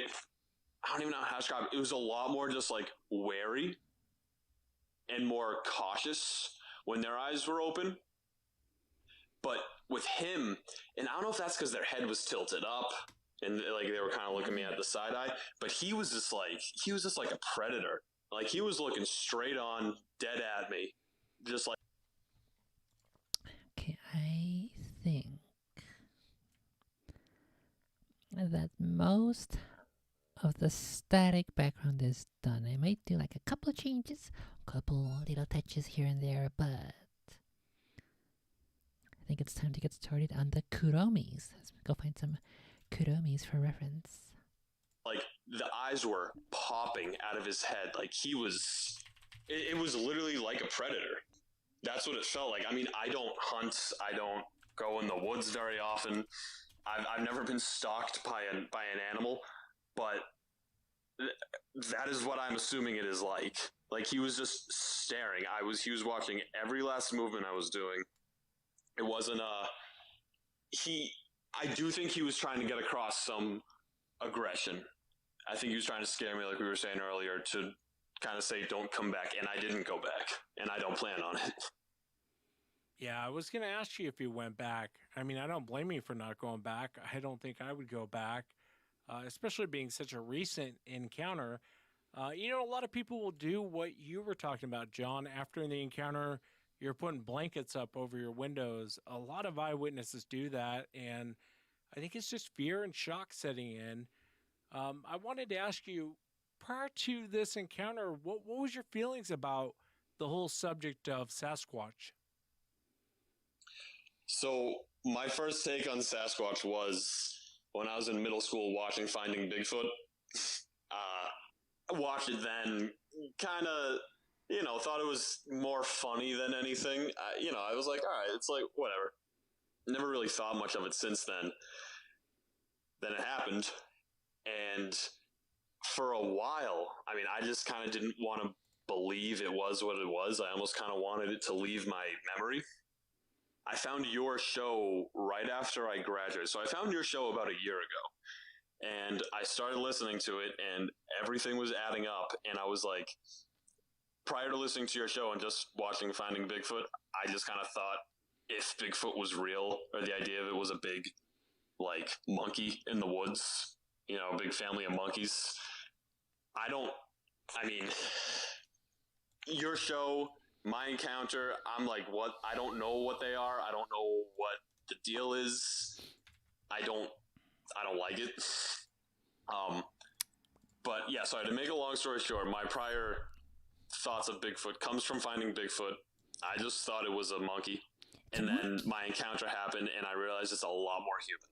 And there's a lot more to it than animal. Yeah, I get where you're coming from. I mean, you're watching Finding Bigfoot for entertainment, and then all of a sudden it's like, oh, they're real. And I don't blame you one bit for not going back. Like I said, I don't know that I would have went back, but would have been kind of cool to go see if there was tracks or other evidence left behind from this, especially since there was 3 of them.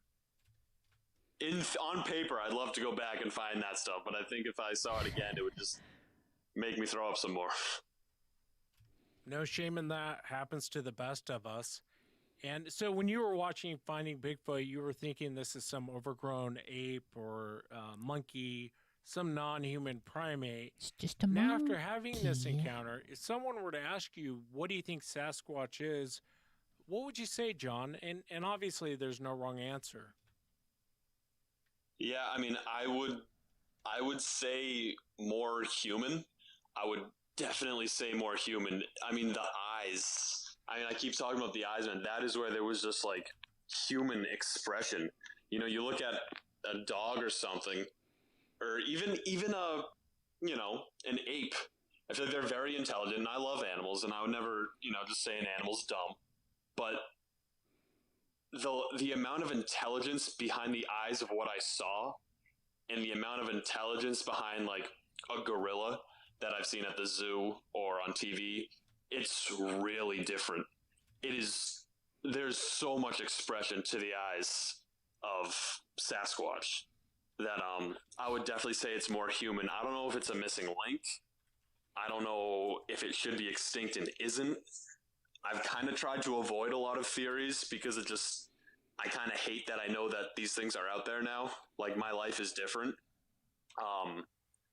But yeah, definitely more human than anything. Yeah, and you could be right for sure, John. I mean, it's hard to argue that, especially in this situation, because if you had strolled up on a black bear with its cub, or a cougar with its young, or any other predator on the planet, if you just stroll up on their young, there's a 99.9% chance you're going to get killed that day. They will come for you.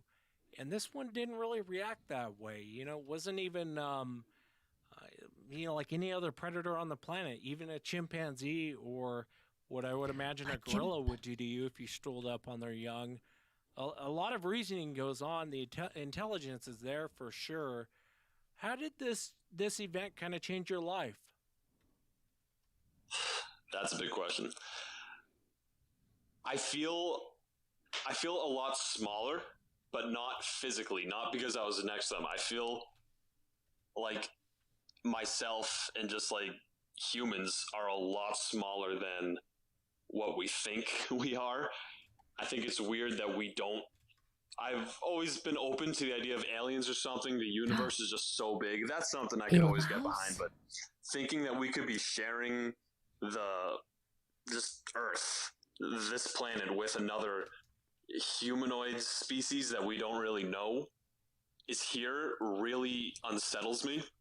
But at the same time, it makes me want to kind of, realize that time isn't going to patiently wait by as I sit here and try and put this thing together. Like, life is still going on.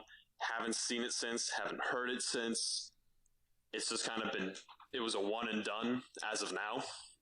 And I'm just kind of trying to move on. I think I said I work with elementary school students, and they're, a lot of energy. It's fun, and they're naive. I used to think they were naive, but now I kind of feel more naive. But yeah, it's just, I feel like I know a lot less about the world having seen that. Yeah, I think that's well put, John. I really do. I think, after you have an encounter like this, you start questioning other things. What else did I think was BS and is actually real? One of the last questions I want to ask you is, if you had the chance, would you want to see another one? No, I feel like that was enough. I mean, I saw, I feel like everything they could show me right then and there. Like, all right, it's there. That's what they look like. That's what they look like when they're young. That's what they look like when they're males. That's what they look like when they're females. I'm good. He's seen everything. Yeah, and that's fair. I understand that. I think maybe as time goes on, you might change your mind or not. I don't blame you for not wanting to see another one. It is strange, though, when you look at the intelligence. There was a gentleman I had on the show one time, a military guy, legitimate military guy who had PTSD, and he was out on his property, and I think he had a backhoe or something. He had dug a big hole, and middle of the night he comes out, and he hears this screaming. Before he came out, he kept hearing this almost like a woman screaming, and he went outside, and it was the little one that was actually in the hole. It had gotten into the hole, couldn't get out, and he said it was screaming, and it sounded like a woman screaming. And then there's two of them standing there. He pointed the gun at the small one, thinking, okay, I'm going to kill him first, and then you're probably going to kill me.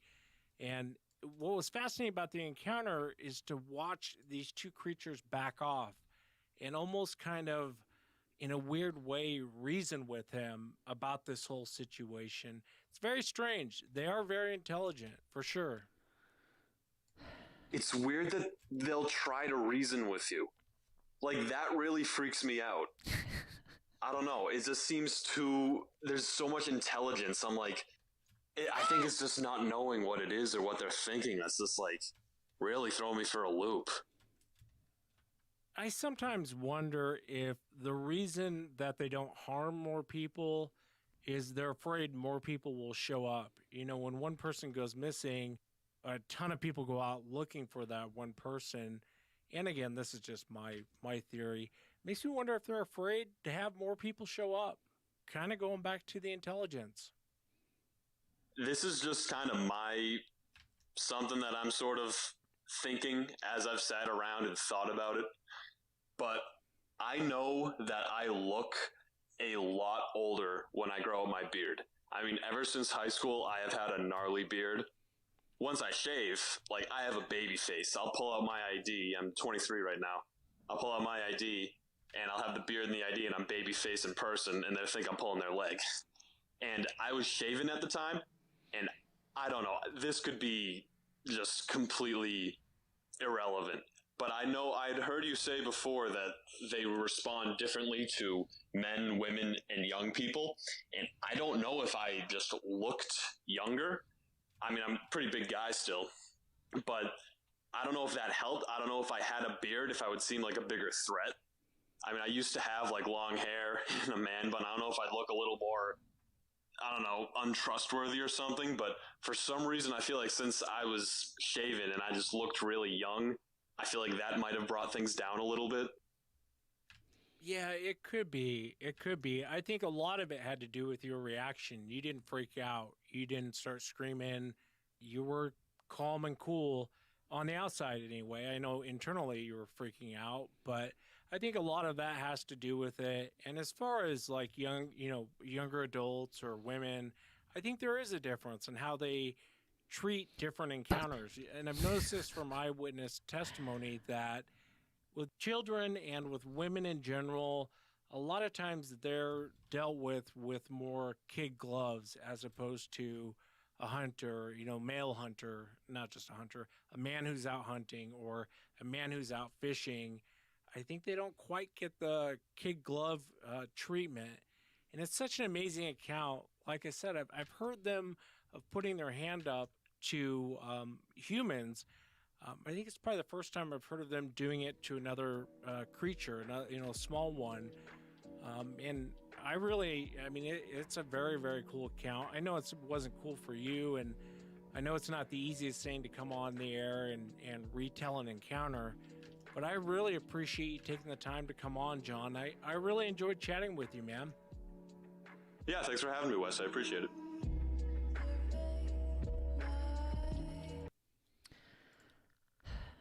They mentioned that maybe part of the reason why they don't attack more often, or they're a little knowledgeable, it seems.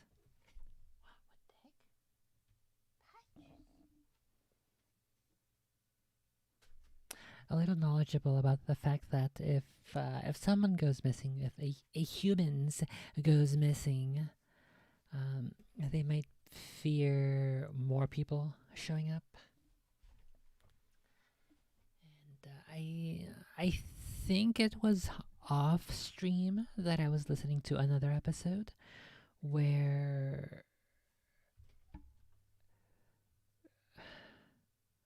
I don't recall if he was like a native or a historian, but somebody was making the case that they have been here since the beginning, and because of our prior experience, I think this is the guy who mentioned that like there was a great war between the big feets and the humans, and we ended up winning ultimately, even though they're much bigger, because we have our technologies and we have our ability to make weapons, ranged weapons and stuff. And and I believe that that guy's point was that because we ended up winning, they retreated into the woods where they know it's difficult for us to navigate and to traverse and to maneuver. And so if that's the case, and I could fall in line with this guy's idea that maybe the reason, was it Wes who said that maybe they know that we'll go back in numbers to either look for the missing person, or if there is some question of violence between some violent animal in the woods that needs to be put down, then they are wary and hesitant to call the horde, as it were. It's like they're playing Left 4 Dead, and if they kill one human, or if they capture one human, then they're gonna wake up the witch. They have alerted the witch, and then they also call the horde at the same time. So maybe it's something like that. If this history between big feet and humans is, as that other guy said it, the historian guy. But I still have to read through more of that book, the Man-like Monsters on Trial. I definitely want to get to do more of that. I haven't touched it at all since I read it on stream last time for like the first, 10 pages maybe? 5 pages? So I want to get through that too. But yeah, that's a pretty spooky story. Good thing he came back home and he doubled up the curtains on the windows. You don't want the big feet to use their piercing eyes to gaze past the single ply curtain. And let's wait and see how long this song is. How long until this one passes? On the show, I want to welcome Jane. Jane, thanks for coming on. Okay, I think we'll finish listening to this story and then I'll call it a night here. I gotta go clean the kitty litter box, and I had something else planned that I needed to do, but I completely forgot what it was. I don't recall if it was like a house chore or I don't know. Maybe I just gotta go play with Patches, because she's got a bunch of pent up kitty energy, and I would rather her not expend that energy by digging her claws into my feet at night while I'm trying to do sleepings. So I'll go ahead and do that after this story, which is about 20 minutes or so. Hopefully it's a good one. I don't remember what he said at the beginning of the episode that her encounter was. Hopefully it's good. Thank you so much, Wes. It's great speaking to you. Yeah, it's nice speaking with you as well. I know back in 2013, you saw this weird light in the sky. Oh, okay, the light in out the there sky. in Palm Springs, California. If you would just kind of start from the very. Maybe she saw the spaceship of the Emotes that ended up falling out of the spaceship and then became mummified in Mexico or Peru. And then because they were falling from the sky at such velocity, their bones got scrambled around with other buried elements in the area, which include humans, which explains the human bones found in the aliens, and which was also an area where the llamas or the alpacas were buried. And so when the Elamau came crashing down to Earth and dove, the force of the impact of the collision, the Elamau was like a screw that spun and became dug into the Earth, and then the bones of all three of those, the alpaca slash llama, the humans buried there, and the Elamau, they all got jumbled up, and that explains the Elamau. And also, it was a pregnant with 3 embryos. That explains the Elamau. See, look, I figured it out. I know all the beginning, what were answers. you doing and what happened? Yeah, okay. So my dad currently lives in Palm Springs, and he's been living in Palm Springs for the last 10 years. This happened in 2013. So he had been living in Palm Springs for about 3 years at that point. And I visit my father at least once a year, and he's been staying in the same condo complex since he moved there in about 2010-ish. And so I'm really familiar with the complex, and I'm also really familiar with Palm Springs itself. Palm Springs is essentially surrounded by these rocky mountains, and I don't mean rocky mountains like the mountain range. I just mean mountains that are kind of rocky. There's not a lot of I was about to lot say. of scrub grows on them. They're kind of bare. You do get snow caps sometimes. I was about to say, they're surrounded by some Rocky Mountains. Could they perhaps be called the Rocky Mountains? But also, for those of you who know Palm Springs, you know that there is a military base, 29 Palms, that is outside of Palm Springs, a little bit down the road, but it's still kind of in the general area.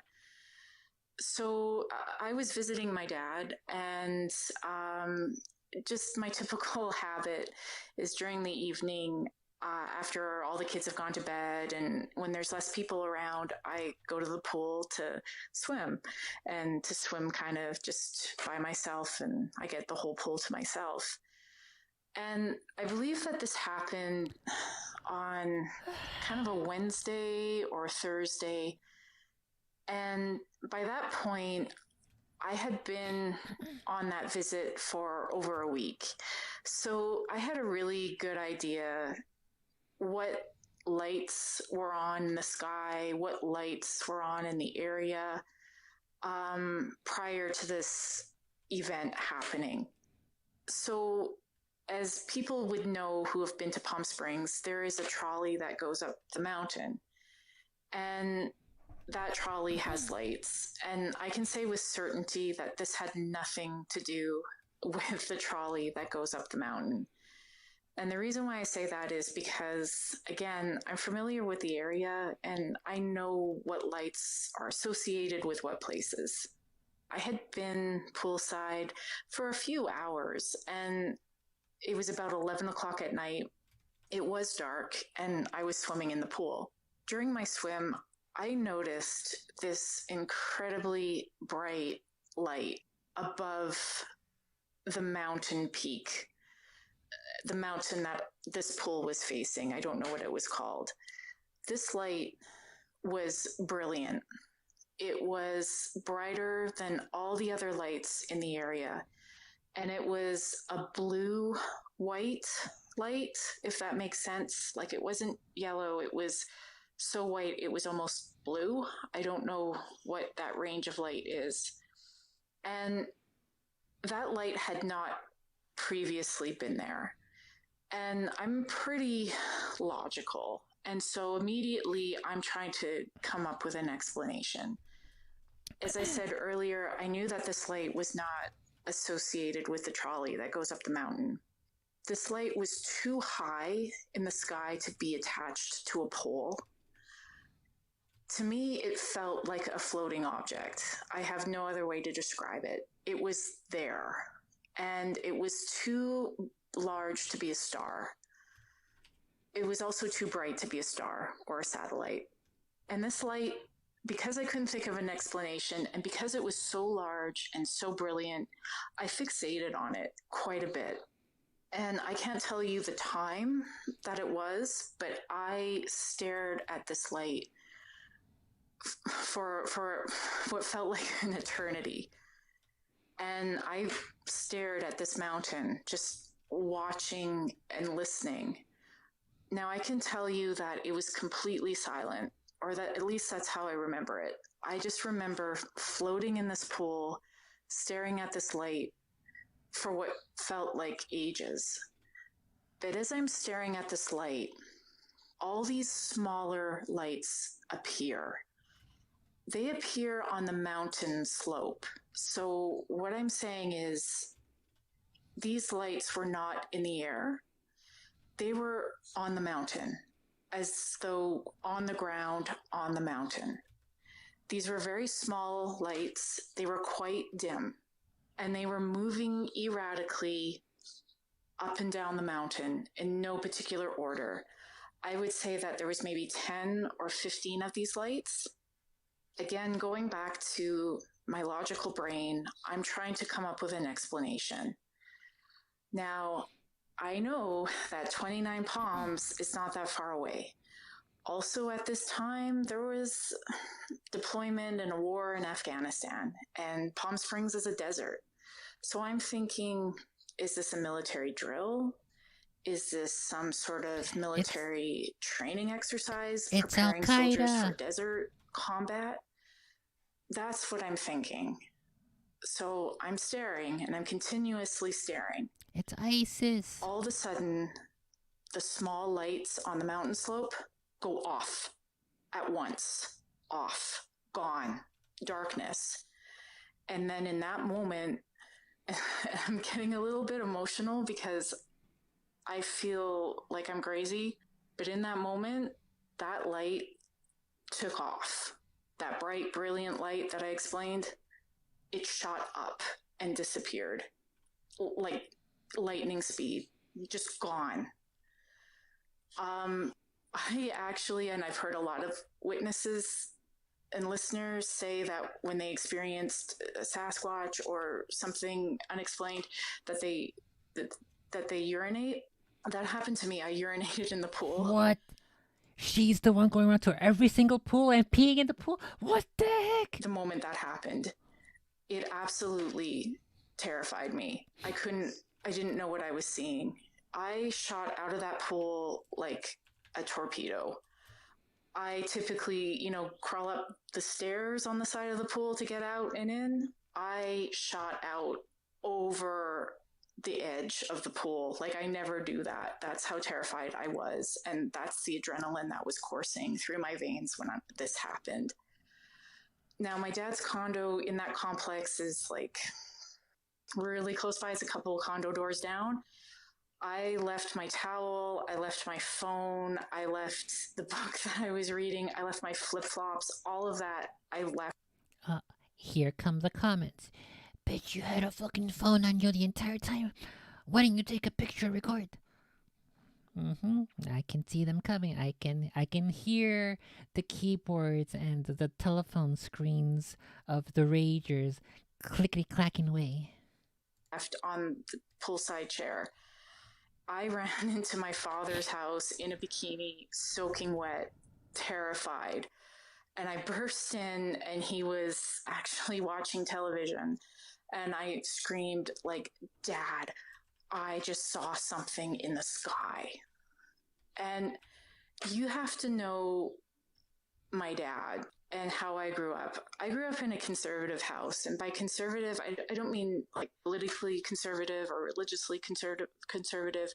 I just mean that it was a house where we didn't discuss aliens. We didn't discuss Sasquatch. They were fairy stories. They weren't reality. They were Star Trek episodes or In Search of episodes. Like, it was nothing to be taken seriously. And like, my parents were of the ilk, like, if you said you were scared because there was a monster under your bed, like, they would just tell you to go back to bed. Like, this kind of stuff was not entertained in my house, not because it was disagreed with, it just because it was just not considered important enough to do so. Anyway, so I come into the house, I scream, I'm like, "Dad, I just saw something, I light in the sky." And he turned to me, poker face, and he said, "Was it a bright light that disappeared really fast?" And I said, "Yeah." And he's like, "Yeah, I know." And I'm like, "What?" He said, "I was coming home from a trade show in Las Vegas," which he goes to regularly. You can drive to Las Vegas from Palm Springs quite easily. He was coming home, and there was a light that followed him that he kept seeing in his rearview mirror that was like pacing him. It was keeping up speed. It would stop when he would stop. He would pull over. He took pictures of it. He actually had video on his phone. It freaked. Let's see. There's a picture here. Oh, fuck. No! I thought it would open in a new tab. There is a picture here, but it's super tiny. Can I... Fuck! I think we were at like 40 minutes.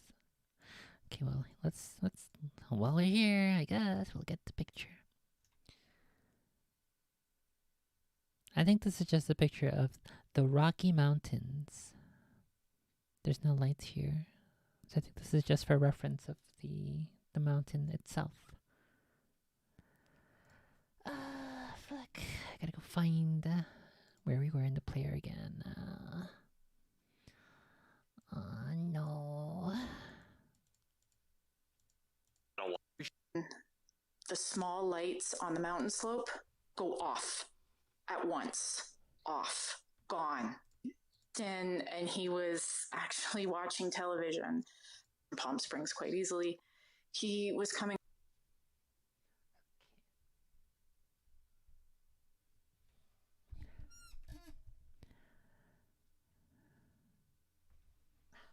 Patches. Yeah, I think I definitely gotta go help her expend her kitty energy in a bit.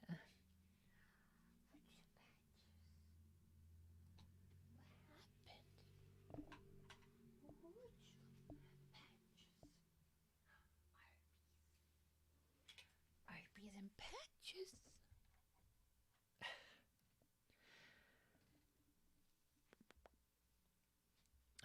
Okay, we're almost done with this episode, and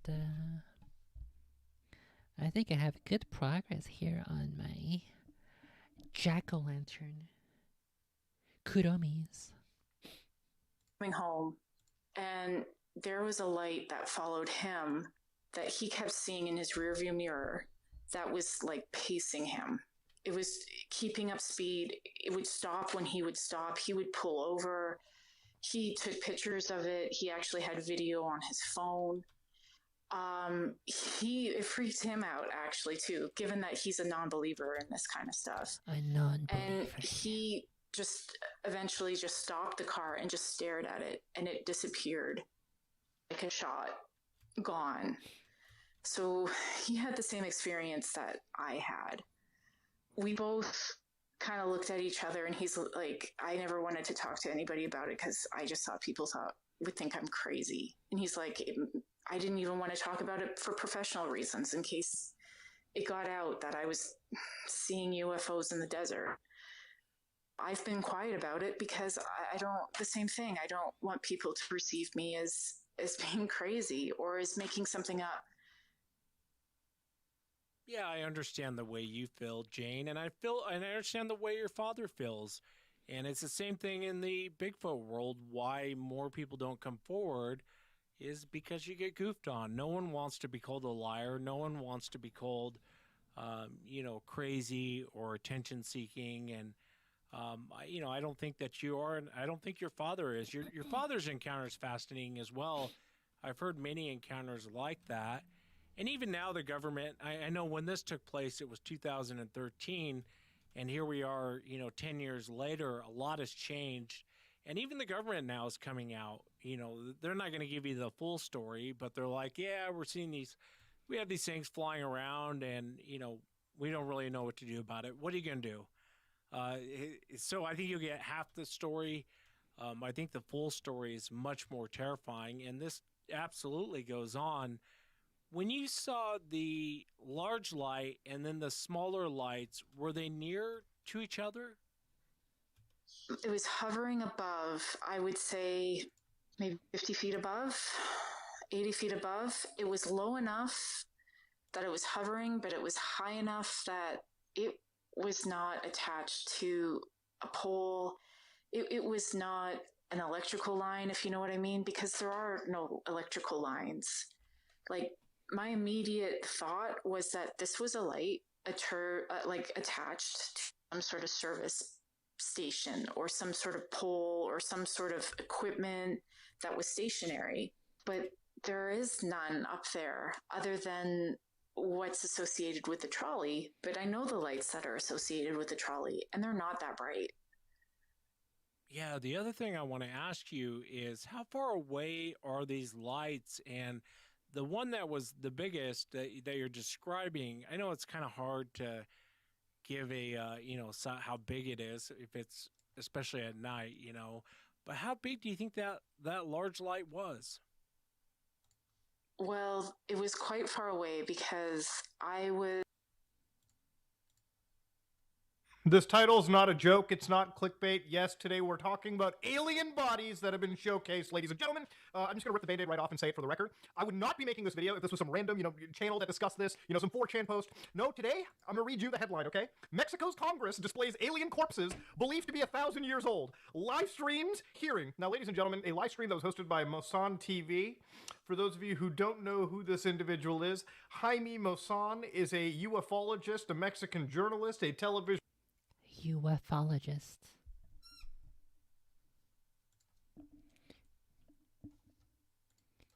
Ufologist pronunciation.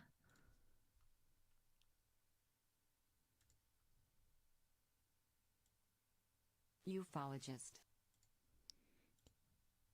Ufologist, not ufologist. This title's not a joke. It's not video. If this was some plays alien. For those of you who don't know who this individual is, Jaime Mosan is a ufologist, a Mexican journalist.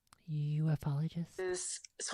My dad lives in the heart of Palm Springs on Sunrise Way, for the listeners that know Palm Springs. And so the pool faced the mountains, and I would say, it's miles away. So this thing is very large in order for me to see it from the pool that bright and that big already from a distance. I can't gauge how large it is other than it was big and it was silent. There was no hum. There was no vibration. It was mesmerizing. Once you saw it, you couldn't look away from it. Yeah, a lot of people see the lights, not only in the sky, but you'll find even in a lot of Bigfoot encounters. Underwater, too. People will describe these weird lights that show up and like these balls of light out in the woods. And what do you think caused all of the fear that you had that night? I think it was a combination of seeing something unknown, but it gave a vibe. I have no other way to describe it. It unsettled me. It unnerved me. It felt like it was, I was seeing something that was not supposed to be there. It felt alien. I can't quantify this other than feelings, but that was that's how I saw it. This felt like it could harm me. It felt sinister, but maybe that's just my perception of it. Maybe that's more to do with me than the light. It felt physical to me. It felt tangible. Strangely, it felt like it looked back at me. Like I saw it and it saw me, whatever it is. It felt something physically there, not supernaturally there, if you know what I mean. Yeah, and I know you're more of a scientific mind, but, I'm telling you, you were talking about your feelings earlier, and 99.9% of the time, if you listen to your gut, you're probably right. What's your take on aliens? What do you think that they are? Well, I think that, can't believe I'm saying this. I think that they're real. I think it's very ignorant of us to say that we're the only life out there.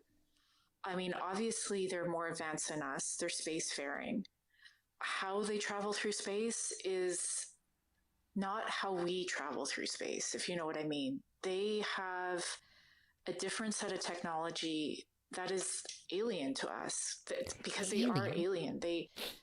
Whenever humans think about aliens, whether it's like alien invasion movies or just talking about them, we're talking about them through our own lens, right? Like the aliens are vaguely human in the sense, like they're here to destroy our planet, they're here for resources. They're refugees, like in the case of what is that movie that takes place in South Africa? District 9. You know, those are human things. Those are our experiences that we're putting on them. Aliens, we don't know because they're aliens. They probably think in a whole different way. Their biology is completely different than ours. Everything about them is different. That is probably in a way. No, our biology is the same because the Alamaos from Mexico, they have human bones. That we can't really understand because we're human. So I do think that they exist. I think that they're real. And I do think that they are, I don't think they're supernatural. I think that they're beings that are real and that are tangible and that are physical. I don't think that they're sinister, even though I had the experience that that light was associated with something negative. And the reason why I say that is because if they have the power to travel through space, then they have the power to destroy planets and worlds. Ours hasn't been destroyed yet. If they could, they would, but they've chosen not to. And I don't know the reason for that. I also don't know the reason why, if they do exist, that they choose to stay in the shadows.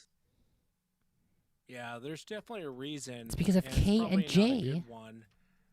You know, listening to your account reminds me of the Foo Fighters in World War II and how the fighter pilots would describe these encounters with these weird balls of light, and they were terrified of them. As you can imagine, mid-air collision with something unknown. Our world is definitely more stranger than people think, and I appreciate you sharing this. You know, I know it happened to you back in 2013, but you know, I like the weirdness. I think it shows, like I said, the world's much stranger than people think. I want to ask you, being that it's a Bigfoot show, and I know that you listen, I ask everyone on the show, what do you think Sasquatch is? And I'm curious, what is your opinion? Okay, well, I actually have a friend who saw Sasquatch. I'll try to get her on the show. I believe, and based on her encounter, but also based on the encounters that I've listened to on your show, I actually think that the creature is a legitimate creature. I don't think there's anything supernatural to it. I don't think it's an interdimensional traveler. Maybe it sees the lights too and it's attracted to them. I think that it's a species of hominid or just an animal species that we don't know of yet. And the reason why we don't know is that it's so highly adapted to its environment that it can just disappear. There are animals that we know of that we barely ever encounter, like the Tibetan snow leopard. Those animals are like ghosts. And the reason, I think they even call them ghosts. And the reason being is that they blend in. They know how to make themselves invisible. That is why they are the apex predator that they are. I think that this is another apex predator. I think that it is curious of us. But I think that it knows to keep its distance as well, because I think it knows what we're capable of. We're noisy. We typically travel in packs. Where there's one of us, there's many, or it doesn't take very long for other people to investigate. Also, we're deadly. We have the capacity to kill, harm, and maim. Wouldn't you want to stay away? I would stay away. I would blend in, but I'd be curious to see you and to see what you're up to. Yeah, and I think that's a fair answer for sure, Jane. And I mean, who couldn't get on board with that mindset if that is Sasquatch's mindset? I mean, I'm human, and most of the time I don't want to be around other humans, you know? Yes. But I think it's a fair answer. And I know you were kind of iffy about coming on, but I'm really glad that you did. And kind of share what you saw that night. And I really enjoyed chatting with you, Jane. Thank you again for coming on.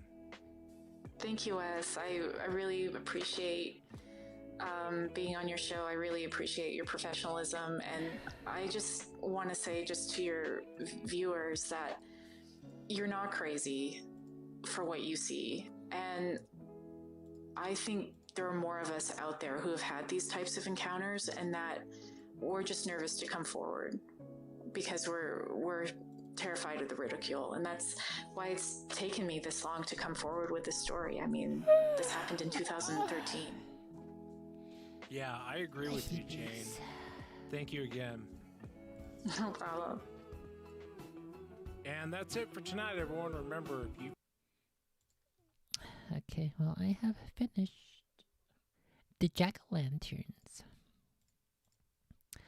But I will have to continue next time on Dragon Ball Z.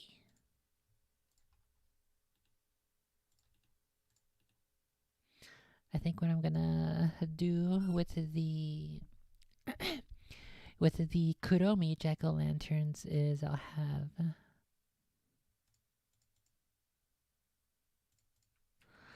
have the Kuromis like peek out from behind the house, and then I guess she'll peek out her head, and then she'll jump up to reveal the jack-o'-lanterns, and it'll be spooky.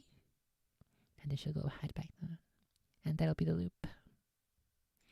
And then for the witch one, we'll just have her flying in the sky.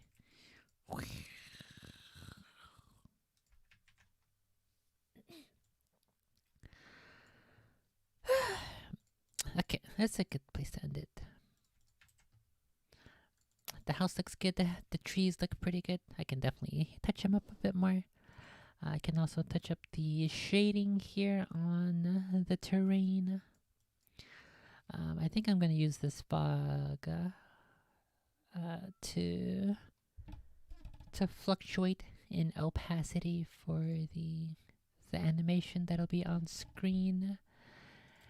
And I think we'll just have those two Kuromis.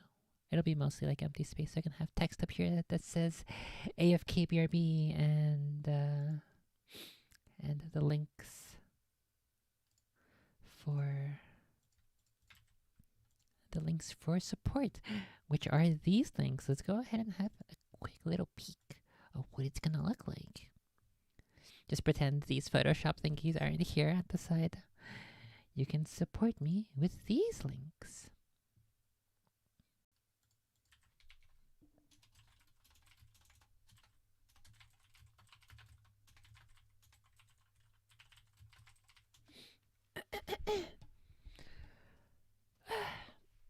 So you can support me for as little as $1 a month, which isn't a lot, but it means a bunch because it'll help me get my life-changing surgeries, and I can do so much more cool things.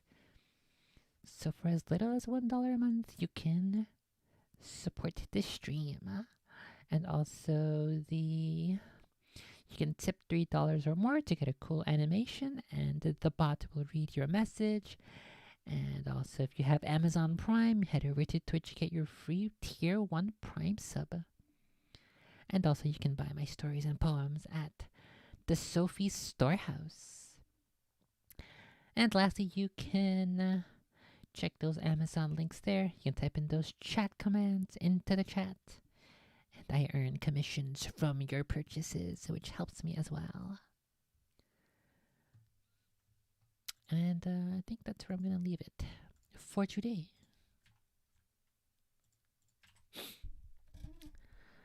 I should be able to finish this before Spooktober. And then patches. And then maybe I'll do some spooker games. I did have a kind of a spooky dream that I wanted to mention.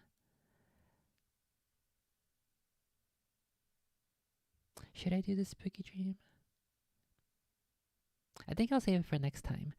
But to give you a bit of a preview, it was a sort of spooky train ride, a spooky train system, an underground subway train system that it's a little weird, and it kind of reminds me of something I would hear in like a horror story or a spooker movie. And nothing spooky happened necessarily, but it was definitely a very uneasy tone to the spooky dream, to the spooky train dream. And I think I had, after the fact, I had fun with the dream, but during the fact, I was definitely a little on edge. Edging, huh? And yeah, it was a fun dream. Though I definitely want to. Let me go ahead and write that down in my notes here. Let's go ahead and pull up this thing so you guys can see my notes. So dreams, we'll write down spooky train dream. I draw fireplace, draw emotes. I'm currently also doing the spooky Kuromi's Halloween's background.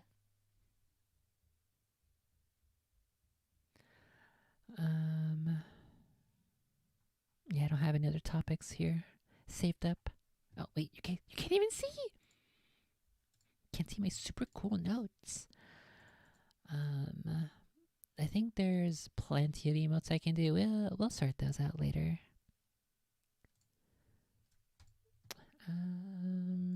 I think.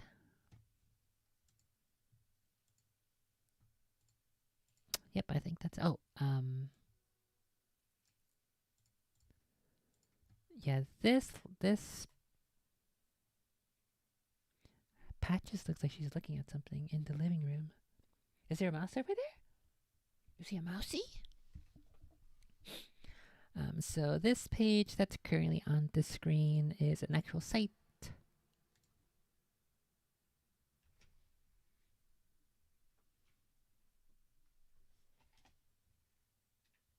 What the heck?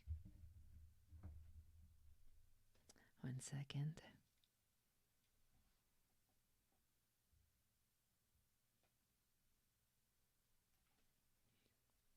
Okay, and you can access the site, I believe. Let me see if I can type it in correctly.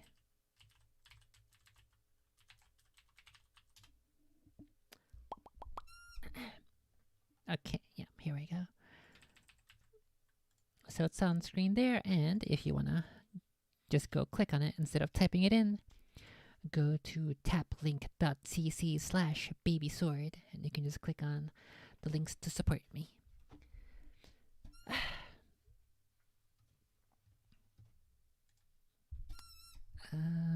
I don't know if I will stream again tomorrow, but I will try. I've been having to balance cleaning the house and doing chores around the house and taking care of the kitties and working out. And I was building up some stuff in some of the important infrastructure for things that I'm working on. I did those in the background in these couple weeks that I have not been on stream.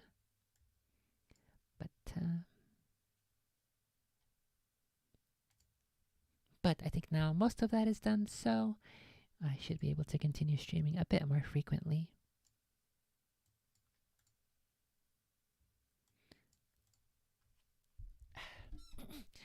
And any of your support is always helpful. Okay. That was pretty good. Pretty fun. Wait. I meant to kill. No. I got too many buttons. I meant to kill that.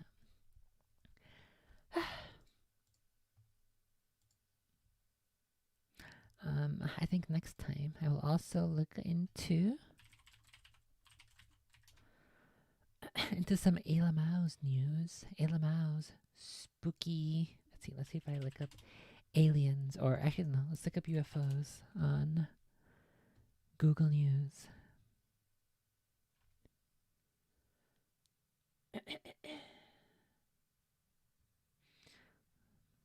There's a lot about the mummified aliens from Mexico, and then there's the stingy. This article that says how NASA got a UFO czar and why it matters. Czar as in CZAR, like a Russian czar.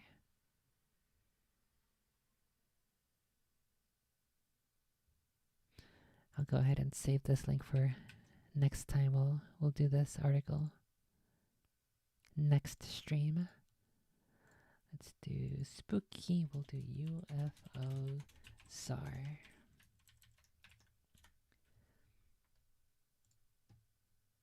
Okay. So that's fun. Good luck. Have fun. Don't die. I hope it was fun and entertaining and pretty cool and pretty chill. And if you enjoyed it, you can always support at the link I typed in there.